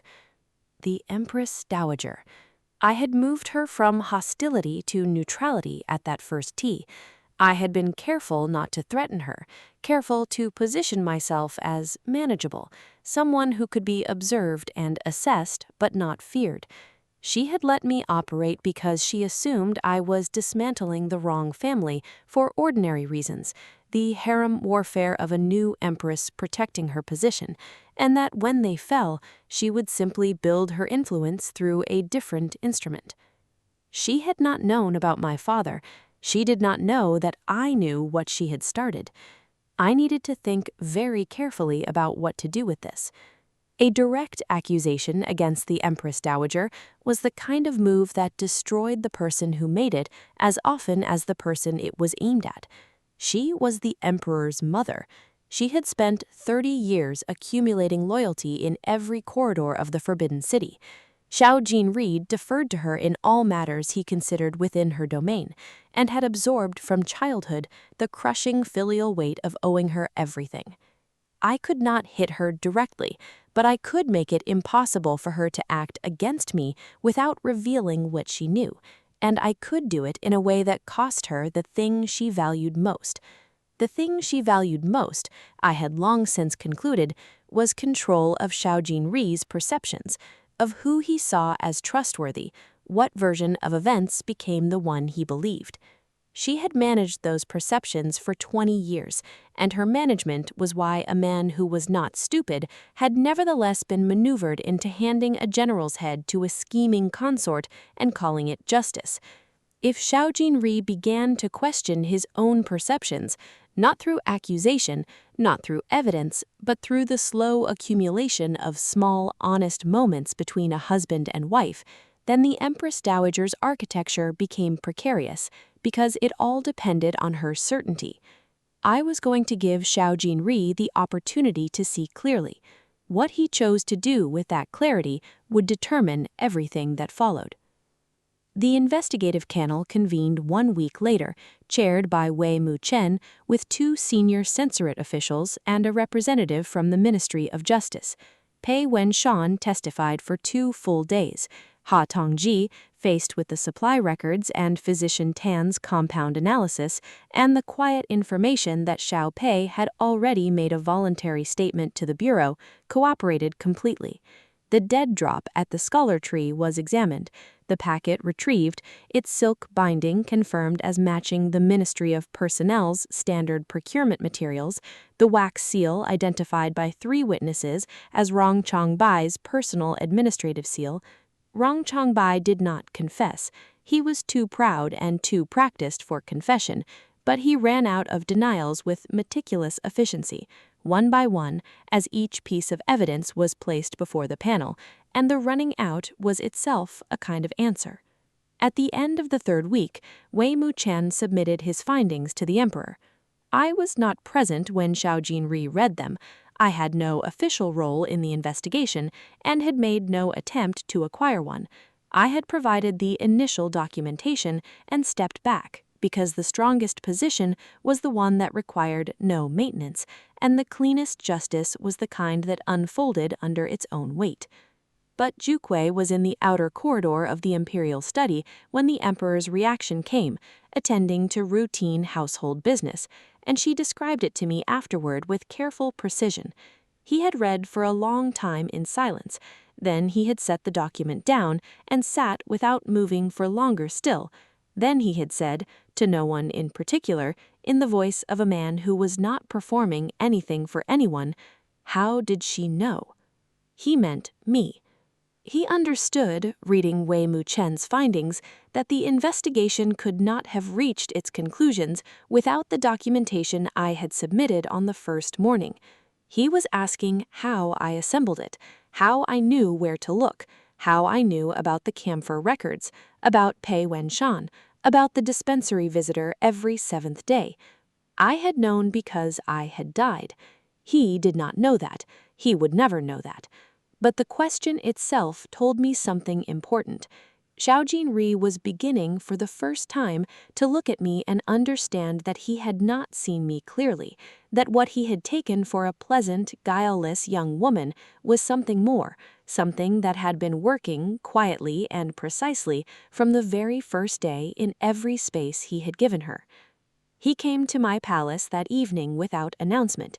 He came into my inner reception room and sat down and looked at me with that unresolved expression from the morning court session, the arithmetic he did not want to complete. I poured him tea. He accepted it and held the cup without drinking, which made me look at him with a slight, involuntary feeling of recognition. He had learned that somewhere. "You knew," he said. "This empress knew the records warranted review," I said. "That is not what I mean." I looked at him. He looked at me. Outside the window, snow was still falling. It had barely stopped since the season's first heavy snowfall, as if the sky had decided to be thorough. "Your father," he said. The imperial register had left his voice entirely. What remained was quieter and less certain. "Wen Haofeng was innocent." "Yes," I said. "Wei Mu-chen's report states that the initial intelligence suggested he be investigated was provided to Rong Cheng-bai through a third party." He set down his cup. "The report declines to name the third party on the grounds that the evidence is insufficient for a formal finding. Wei Mu-chen is a thorough and careful man. Chai Lian, my name without title, without the weight of court. He used it rarely and only in private, and each time it landed differently than I expected. Do you know who the third party was?" A long pause, snow against the window paper, the small sound of the candle. "This empress knows only what the investigative record shows," I said carefully. I lifted my teacup and held it. "What the investigative record shows is sufficient to restore my father's name. This empress is grateful for that." He was silent for a long time. "Is there something beyond that which concerns your majesty?" I asked. He looked at me, and I let him look, fully, without deflecting, without performing the guileless warmth I usually offered him. I simply looked back, and what he saw in my face was the stillness and the patience and the absolute refusal to push him anywhere, and I watched him sit with what that meant. He had given my father's head to Rong Yu-sha in a lacquered box and called it love. I watched him understand that I knew this, not in this life. In this life, the decree had not yet come, would not come if things continued on their current path, but that I knew the shape of what he was capable of, the shape of what he had almost become, what he was being steered toward becoming, what someone in his life was carefully arranging for him to become. I watched him sit with all of that, and I said nothing, and the snow fell. "I owe you a debt," he said. "This empress desires only her father's restoration. Whatever His Majesty determines is appropriate beyond that is His Majesty's judgment, not this empress's request." He nodded, slowly, and rose. At the door he paused. "Chai Lien." I looked at him. "I am sorry," he said, "for whatever I have done or will do that requires your patience." An extraordinary thing for an emperor to say. He did not fully understand how extraordinary or how much it implied, or that the apologizing he was doing was for things he had not yet done in this life, but that lived in him as potential, as the shape of what he could become if no one paid attention. I was paying attention. I had always been paying attention. "Rest well, Your Majesty," I said. He left. I stood in the empty room and pressed my hands together and thought, my father. 2 days later, the imperial decree restoring General Wen Haofeng's honor was read in the Taihei Hall before the full morning court. It was thorough and unambiguous, not the hedged, minimal restoration of a court covering its own embarrassment, but a full accounting. It named the fabricated evidence. It acknowledged the injustice of the original verdict. It restored, posthumously, every rank and honor that had been stripped, and it stated plainly that the Wen household's honor was beyond question. My brother was present in the ranked officials. He was 4th rank now, and would be higher before the year was out. I had looked at him when I entered the hall, and he had looked at me, and neither of us said anything, because neither of us needed to. We had always understood each other without words. Rong Chang-bai was removed from his ministerial post that same morning, escorted from the Taihei Hall by censorate guards. He walked with the stiff, diminished posture of a man who had known for days that this was coming, and still not quite believed it until the moment it arrived. He did not look at me. I did not need him to. He had hired the men who cut down my parents. He had built the falsified case that convicted my father of crimes he never committed. He had done it all from behind the shield of his ministerial. Family's power, assuming that power was permanent, that consequences were for smaller men, that the general's daughter who entered the palace as a new bride was an obstacle both manageable and temporary. He had been wrong on every count. I stood on the dais and kept my face composed and warm and appropriately moved, and inside me something that had been held under pressure for a very long time, through dying, through returning, through 4 months of careful and ceaseless work, released all at once. I breathed it out slowly and completely. There was still the Empress Dowager, and there was still Rong Yu Sha, but those were questions for the next season.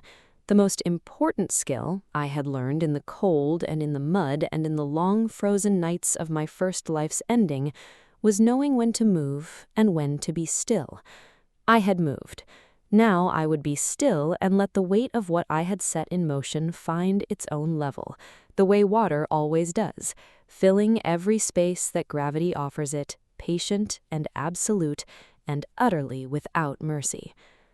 The snow fell on the Forbidden City. In the north, my father's name was clean. I went home to my palace and told Juke she could bring the camphorwood chest out of storage because we would not be needing it for its original purpose anymore. She looked at me and her face broke into the full, uncomplicated smile of someone who had been waiting to be told that something was finally over. "I'll make tea," she said, "the real kind, from home. I have been saving the good leaves." I sat down in the warm room and let her make it, and outside the window the snow kept falling, and I held the cup when she gave it to me, and I drank it. The tea was very good. Juke had not been exaggerating about the leaves. They were from the mountain gardens outside our family's home city, the kind that brewed the color of pale amber and tasted faintly of the altitude they grew in, clean and cold and slightly sweet at the end. I drank 2 cups and let the warmth of them settle into my hands, and outside the window the snow continued its patient erasure of everything, covering the forbidden city's sharp edges in soft white until the whole vast compound looked, for once, almost kind. I had been thinking about the Empress Dowager. I had been thinking about her specifically since the moment Rong Yu Sha had said her name in my reception hall with that particular quality in her voice. Not accusation, not quite confession, but the sound of a woman setting down something she had been carrying alone for too long. The Empress Dowager had provided the initial intelligence. She aimed the wrong family at my father the way one aims a bolt and then steps back from the mechanism, hands clean, expression mild, nothing in the official record pointing anywhere near her. She was, I thought, the most dangerous person in the Forbidden City, not because she was cruel, though she was capable of cruelty, but because she was patient and intelligent and never once confused her own comfort for her actual goal, which was the perpetuation of her influence over the son she had kept alive for 30 years of palace warfare, and raised to be emperor, and could not now bring herself to release. She had used the wrong family as her instrument. The wrong family had shattered. She would build another instrument if I gave her the opportunity, and the next one she built would know more about me and move more carefully, and I might not have a second life's worth of foreknowledge to work with the third time. I could not let her build another instrument, but I could not accuse her, not directly, not without evidence that named her specifically, and the evidence that existed, Rong Yu Sha's word, which was the word of a disgraced consort with obvious motivation to deflect blame, was not enough to act on officially. Wei Mu Chen's report had declined to name the third party for this exact reason. He was thorough, and he was careful, and he understood that an unwinnable accusation against the Empress Dowager was worse than no accusation at all, because it would consolidate every official who feared chaos around her and leave me isolated and exposed. I needed a different approach entirely. I needed her to choose to release Xiaojun Ri herself. The idea came to me slowly, over the course of several days, the way the best ideas always came, not in a single moment of clarity, but through a gradual accumulation of small observations, until suddenly the shape of the whole thing was visible and obvious, and I could not believe it had taken me so long to see it. The Empress Dowager loved her son. That was real. Whatever else she was, whatever calculations drove her management of him, the love underneath it was genuine.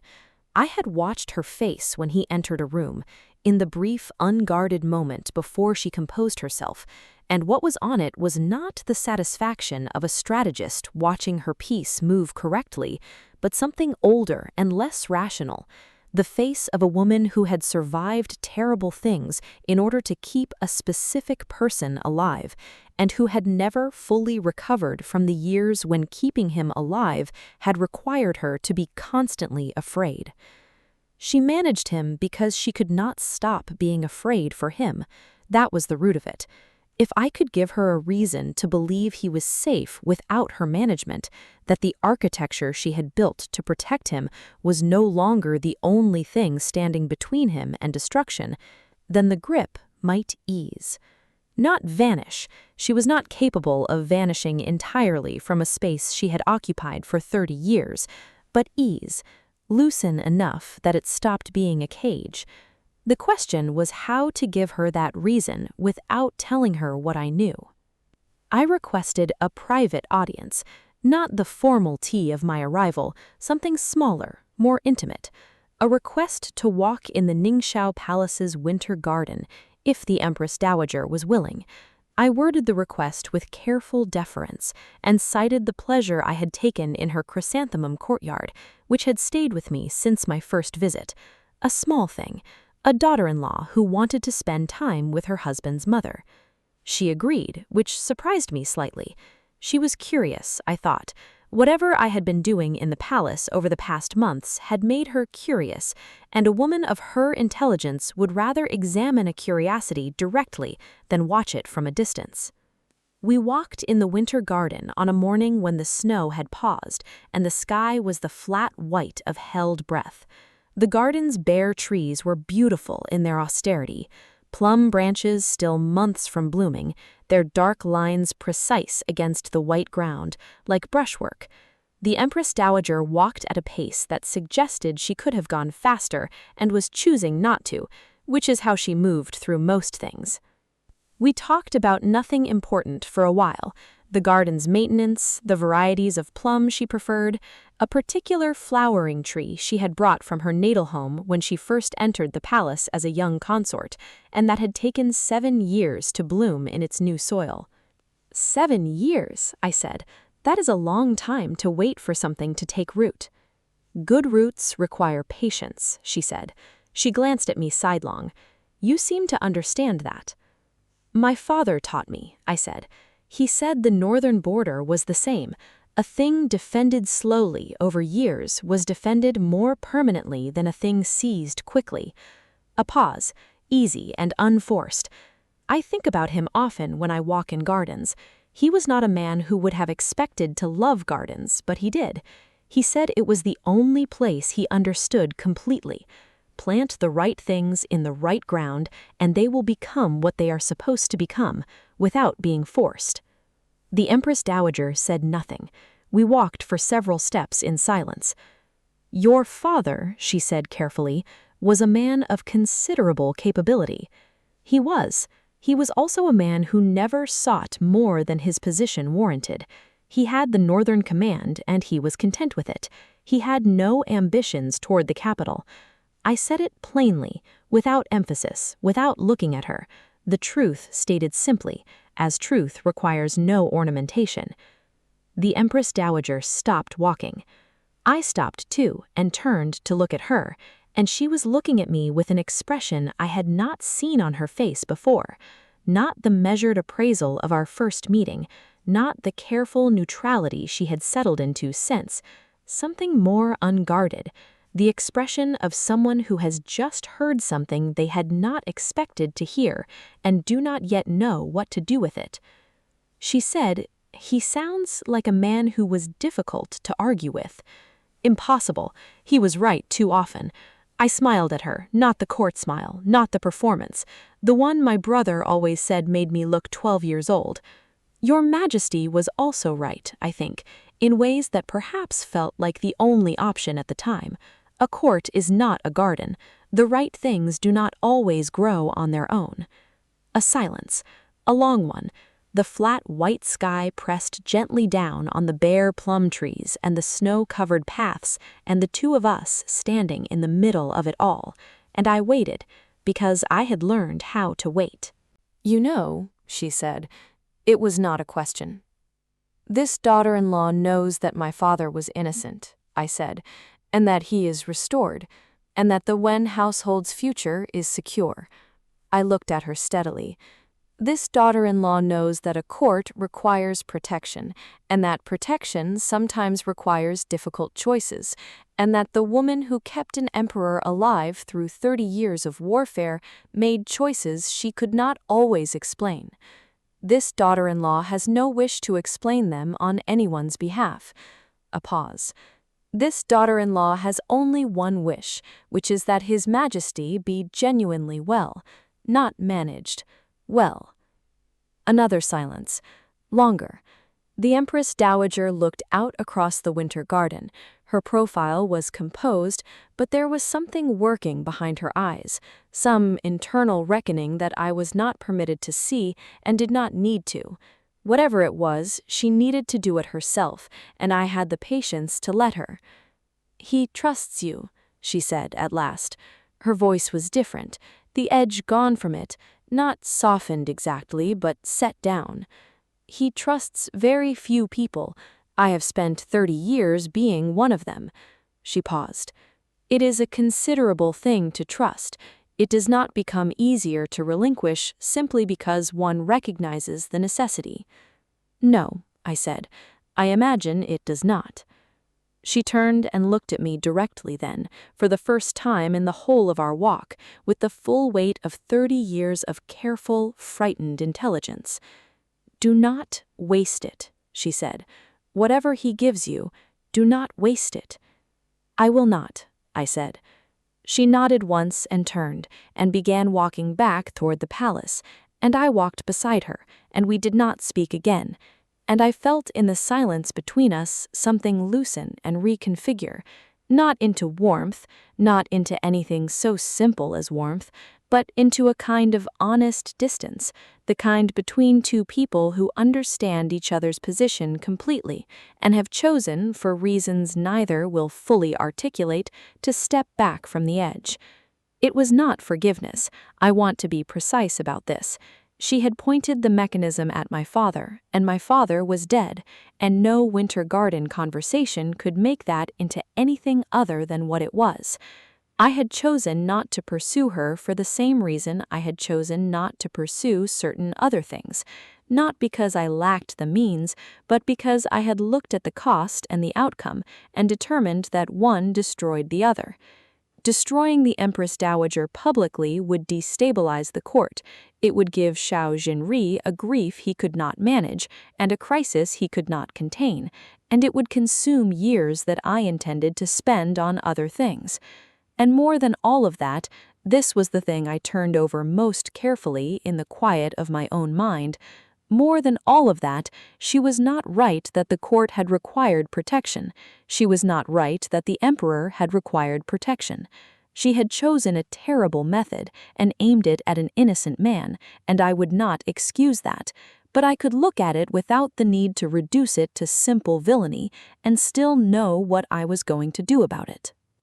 I was going to take care of Xiao Jinri myself, thoroughly, attentively, in ways that made it impossible for anyone to argue that external management was necessary, because the emperor was manifestly, evidently, continuously well. I was going to make her obsolete through the quality of my presence, and she was going to let me, because she had looked at me in that garden and recognized, perhaps for the first time, that the general's daughter who had entered the palace 8 months ago was not a temporary arrangement, but a permanent one, and the grip she had maintained for 30 years was costing something it was no longer necessary to pay. This was the line I had chosen not to cross. I want you to understand that I could have crossed it. I had the evidence, incomplete but enough for rumor, enough for inquiry, enough to start a process that would have ended with the Empress Dowager facing an investigation of her own. I had considered it. I had held it in my hands and measured the weight of it, and thought about my father, about the lacquered box, about the cold in the north, and I had set it down. Not because she deserved mercy, but because pursuing her would have made me into someone who pursued everything, settled every account, left no stone unturned, could never stop, and that person was not who I intended to be. My father had been right. Want only what is genuinely yours to want. The Empress Dowager's complete destruction was not mine to want. My father's name was. My family's safety was. Xiao Jinri's genuine clarity was. I had those things, or I would have them soon. That was enough. Rong Yusha gave birth in the first month of spring. The child was a boy. Healthy, loud, announced by the sound of him before the palace maids could compose themselves enough to deliver the formal report. I sent gifts immediately, the appropriate gifts, generous and well chosen, the kind an empress sends to a consort who has produced an imperial son. I sent Juchek deliver them personally, which was a mark of consideration that the whole of the inner palace noticed and discussed for days. Rong Yusha received the gifts and the consideration without the performance she would have once put around them. She sent back a written acknowledgement in the formal style, correct, complete, nothing excessive, and at the bottom, in smaller characters that were not part of the official text, "This consort is grateful." 2 words. In her own hand. not a copyist's. I kept the letter. The boy was named an imperial prince in the spring court session. He would be raised in the palace, as imperial sons were, attended by a rotation of carefully selected nurses and tutors. He would not see his mother every day. This was the way of the inner court, and it had always been the way of the inner court, and there was nothing I could or would do to change it. But when Rung U.S. Shah requested, 6 weeks after the birth, permission to take an afternoon each week in the garden adjacent to her palace, where the nurses would bring the child for his afternoon air, I granted it, without ceremony, without conditions, without making her ask twice. She had given me information that I had used, and she had chosen to give it, and her child was alive, and mine had not been, and I held both of those things at once, and I made what I considered the only honest choice available to me, which was not cruelty and not forgiveness, but something in the space between them, acknowledgement. She was a mother. I had been a mother, briefly and terribly, and I knew what that cost. I was not her friend, I would never be her friend, but I was the empress, and the empress I intended to be was not one who administered suffering for its own sake.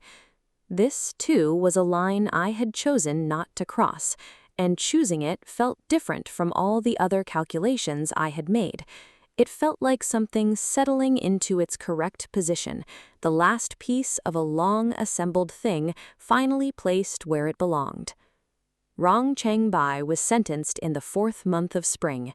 The panel's recommendation was thorough: removal from all official posts, confiscation of the Rong family's government-granted properties, and exile to the southern coastal territories where the climate was wet and the roads were poor and the distance from the capital was the kind that could not be meaningfully crossed in either direction without significant effort.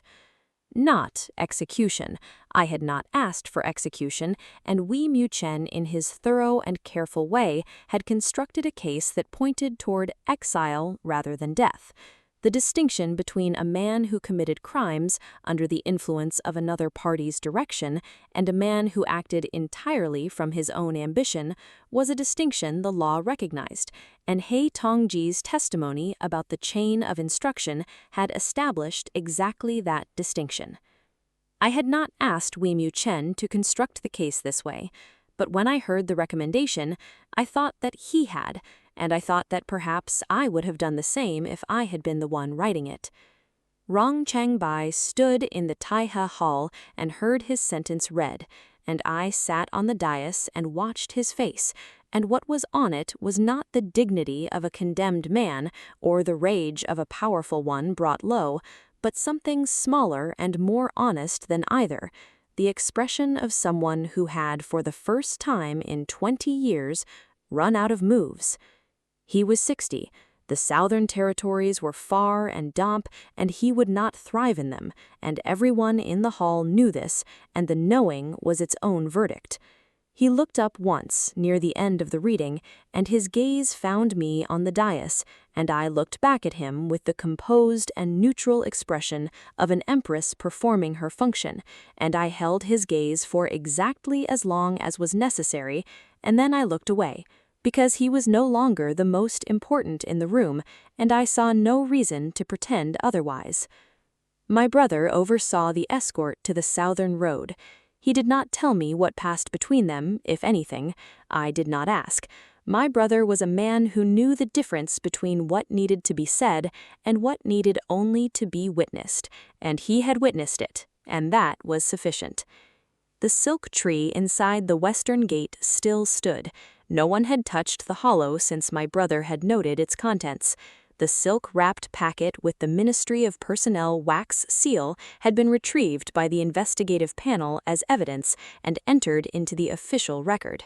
The tree itself stood bare-branched in the spring, its roots running deep in the cold palace ground, and I walked past it sometimes on my way to morning court and did not look at it in any way that would suggest I thought about it.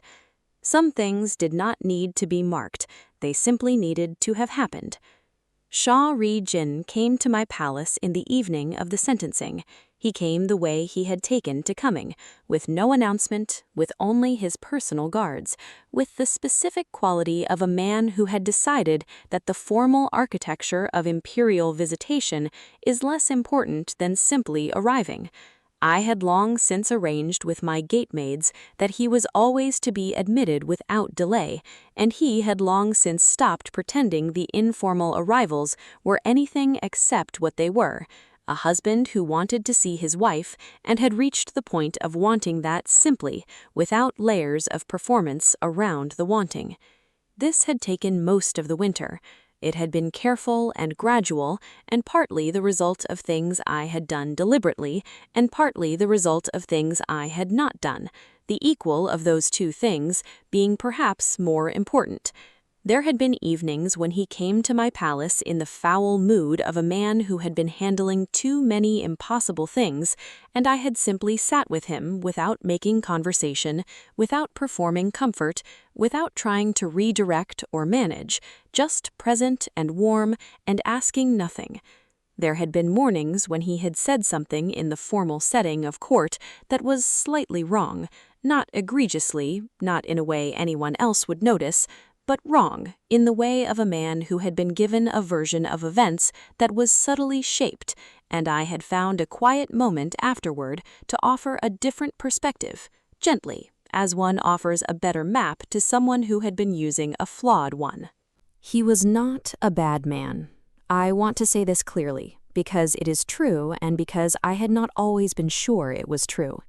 He was a man who had been raised in particular conditions that had made certain blindnesses easier to maintain than others, and who had accumulated around those blindnesses a lifetime of justifications and explanations that had felt like truth until something, the investigative panel, the decree, the winter walks, the evenings without performance, had let the light in at a different angle.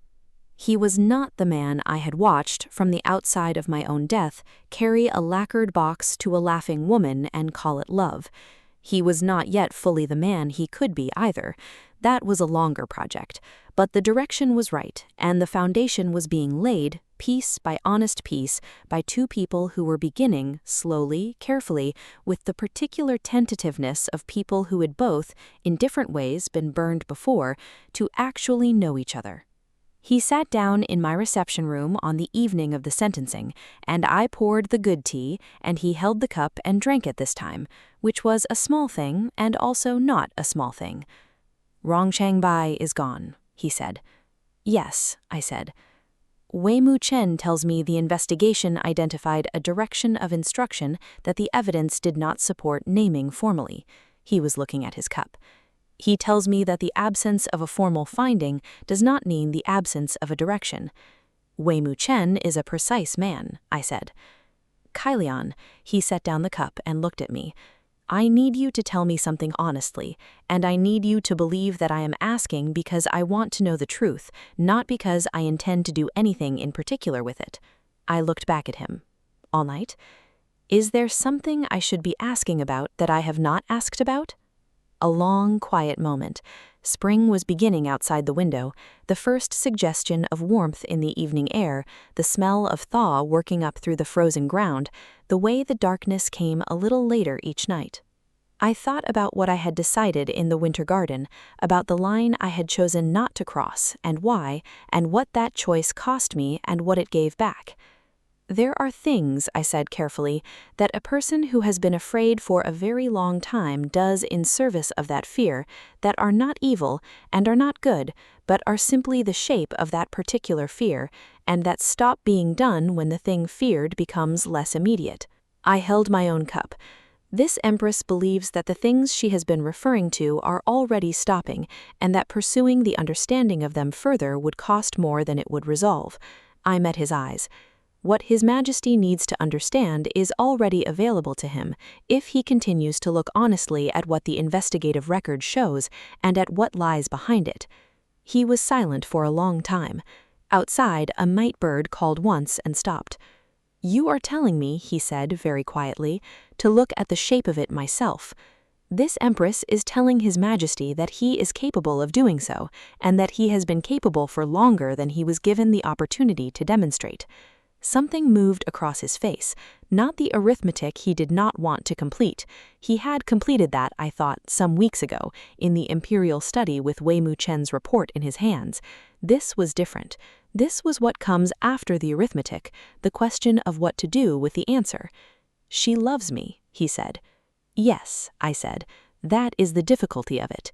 He nodded very slowly, and we sat in the quiet of that for a while, the specific difficulty of love that has operated badly for so long that it has shaped the architecture of things, that is genuine and has nevertheless done genuine harm, that cannot be resolved into something simpler without losing the truth of it. I did not tell him what to do. I had never been willing to do that, and I was not willing to start now. He was the emperor, and he was also a man, and the reckoning between him and his mother was not mine to conduct. I could only make sure he was standing on clear ground when he conducted it himself. He came to the Ningxu Palace 3 days later, alone, without announcement. I know this because the Empress Dowager told me herself, the following week when she invited me for tea. Not the formal tea of court, something smaller, in her inner garden, just the two of us and the plum trees that had finally, in the warmth of early spring, put out the first tight buds. "He told me he wanted to understand me," she said. She was looking at the buds on the old plum tree, the one she had brought from her natal home and waited 7 years to see bloom. "That sounds like him," I said. "It sounds," she said with a dryness I had not heard in her voice before, "like someone who has been learning from a very effective teacher." I said nothing. She said, "I told him," she said, "as much of it as I could tell without—" She stopped, began again. "I told him what I had done and why I had done it, and what I had believed I was protecting. He listened." She was quiet for a moment.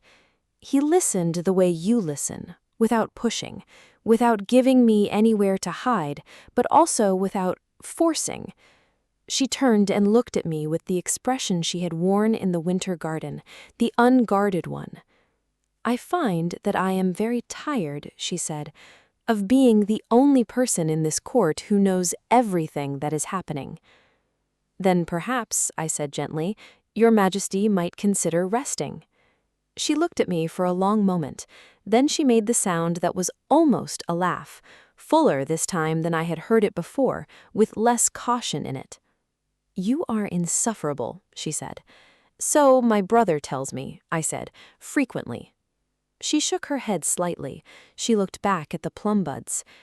"He will issue a decree," she said, "regarding the initial intelligence.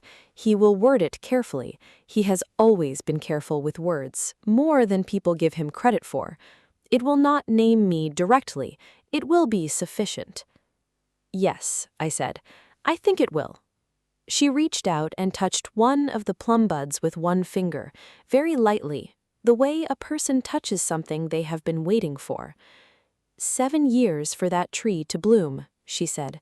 "The head gardener told me it was the soil, that it took that long to fully accept the new ground." She did not say anything else. She did not need to. The decree was issued at the start of summer. It was worded carefully, as she had said he would word it, a formal acknowledgement that the initial investigation of General Wen Haofeng had been opened on the basis of intelligence that subsequent review had determined to be manufactured, and that the intelligence had entered official channels through means that the investigation had been unable to fully trace, and that in light of this, the original verdict and all its consequences were declared entirely void. The Wen household was restored in full, all properties, ranks, and honors stripped in consequence of the original verdict were returned. A formal commendation was issued for General Wen Haofeng's 30 years of service to the northern border. My brother wept when the decree was read. He turned his face away and I pretended not to see, which was what he would have wanted. I did not weep. I had wept for my father in another life, in the cold and the mud, with no one to witness it and nothing it could change. I had done my weeping. What I felt standing in the Tai He Hall as the decree was read was a quieter and more permanent than tears. The specific satisfaction of a thing completed, of a debt paid not in kind, but in full, of a name that had been taken from the air and given back to it, clean. Father, I thought, do you hear it? I thought of him in his study in the evenings, reading by lamplight, his broad shoulders bent over the texts. I thought of his letters he had sent every month without fail, the same words at the end of every one. Be good to the people around you. Be useful. Want only what is genuinely yours to want. I thought of him in the northern wind with new scars and steady eyes. He had been right about everything. He simply had not known, the way good people often do not know, how much it would cost him to be right in a court full of people who found his rightness inconvenient. I knew now. I had paid that cost in advance, with interest, in a different life. I had paid it and returned, and paid it again in a different currency. And now it was paid, and the account was closed, and I intended to keep it that way. After the court session, as the officials filed out in their ranked order, and the morning light poured through the Taihei Hall's great doors in long gold columns, Wei Mu-chen passed my position on the dais, and paused and bowed, and said in the perfectly calibrated tone of an imperial censor performing a routine courtesy to the empress, "The harvest was complete." I inclined my head. "The censorate's thoroughness is commendable," I said. He bowed again and moved on, and I watched him go and thought that I owed him a debt that could not be officially acknowledged and therefore would have to be repaid in the only currency available between two people who operated the way we both did: competence, patience, and the understanding that good work done thoroughly was its own sufficient recognition. I sent his household a gift the following week, a set of medical texts, rare, from a collection that had been presented to my family by a border physician years ago. The card accompanying them said only, "For a man whose practice is thorough." He sent back a card that said, "The Empress is generous." We would understand each other, I thought, for a long time. Xiao Jingri and I walked in the palace gardens on a summer evening when the air was thick with the scent of blooming jasmine, and the last light was turning everything gold. He had taken to these walks recently, had suggested the first one himself, which I noted with quiet satisfaction as the kind of thing a man does when he has started wanting something simple and stopped being afraid of the simplicity. He was not the man he had been at the beginning of winter. He was not yet fully the man I thought he could become. He was, more precisely, a man in the middle of something long and honest that he was conducting himself, with occasional, quietly offered guidance that he could take or not as he chose, and he was taking most of it, and the ones he did not take were the ones I knew he was not ready for yet and would come back to in time. We walked in the gold light, and he told me about a memorial he was preparing regarding the northern border command structure, administrative details, careful and considered, that would have the effect of strengthening the independent operational authority of the northern generals, without weakening the capital's ultimate oversight. He had been thinking about it for months, he said. It seemed right to formalize it. It was my father's argument, the one my father had made in the polite and formal language of official channels for the last 12 years of his career, that the northern border was most effectively defended by commanders with sufficient independent authority to respond to incursion without waiting for capital approval, which took weeks to arrive, and by which time the border situation had changed several times. He had never won that argument in his lifetime. His daughter had. I listened to Xiao Jinri describe the memorial and said that it seemed very carefully considered and that I thought the court would receive it well. I said nothing about my father. Some things are better understood in the having than in the naming. He stopped walking near the garden's central pavilion, where the jasmine was heaviest and the last light was catching the surface of the small ornamental pond. He looked at the water and he said, without looking at me, "I have been thinking about what kind of man I am." I waited. "I have been thinking," he said, "that I have spent a great deal of time and effort being managed into a version of myself that served other purposes, and that I did not resist this management as fully as I might have done, and that the reason I did not resist is that the management came from people I trusted, and I had conflated being trusted with being correct." He was quiet for a moment. "I am trying to learn the difference." "That is a difficult thing to learn," I said. "You seem to have learned it," he said. "I had good teachers," I said, "and considerable motivation." He turned and looked at me then, in the gold evening light, and his face was the most unguarded I had ever seen it, not the practiced warmth or the trained composure or the arithmetic behind the eyes, but something underneath all of that, older and quieter, the face of a man who was simply present in a garden with a woman he had begun, carefully and honestly, to know. "I am glad you came into the palace," he said. I looked at him. I thought of the morning I had sat in front of my bronze mirror with Juque's hands in my hair, and understood that I was alive again, and that I had a choice about what to do with that. I thought of every small, deliberate thing I had done in the months since, and the things I had chosen not to do, and the line I had held, and the line I had chosen not to cross, and my father's letters, and my brother's face in the Taihei Hall, and Juque's good tea. I thought of what I wanted, not what I had needed, not what I had owed, but what I actually wanted now that the debts were paid and the accounts were settled and the ground was clean. What I wanted, I realized, was exactly this garden, this evening, this man who was not the man I had married and not the man he might have become, but who was, slowly, honestly, with considerable difficulty and considerable genuine effort, becoming someone I could actually know. "So am I," I said. The jasmine breathed its heavy sweetness into the summer air. The pond caught the last of the light and held it. Somewhere in the palace behind us, the evening bells began to ring, their sound spreading outward through the forbidden city's red walls and golden roofs and vast layered courtyards, marking the end of the day, the way they had marked the end of every day in this place for generations, patient and regular, like a heartbeat. My name was Wen Chailian. I was the daughter of General Wen Haofeng, who had defended the northern border for 30 years, and who was right about everything, and who was gone, but whose name was now clean and would remain clean because I had made so. I was the empress. I held the inner court, and I held it well, and I intended to go on holding it, carefully and attentively, with the specific quality of patience that my father had taught me, and that I had learned in full in the cold mud of the north, and that I had carried back with me into this second life like a lamp. I wanted justice, and I took it, not all of it, not the totality of what I might have taken if I had let the wanting become a consuming thing, but enough, the right amount, the amount that left me recognizable to myself when it was done. I wanted my family safe.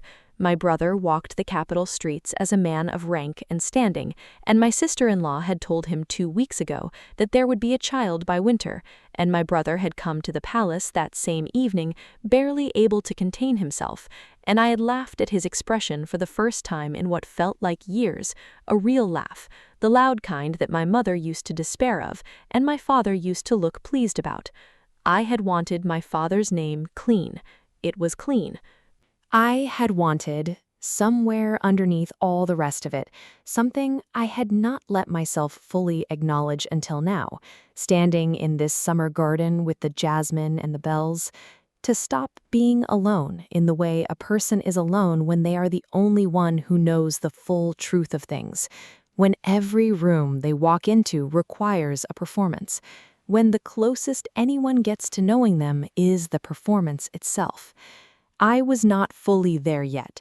Some truths I would carry alone for the rest of my life, because they were not anyone else's to carry, and because carrying them alone was the price of having known what I knew and used it the way I had used it.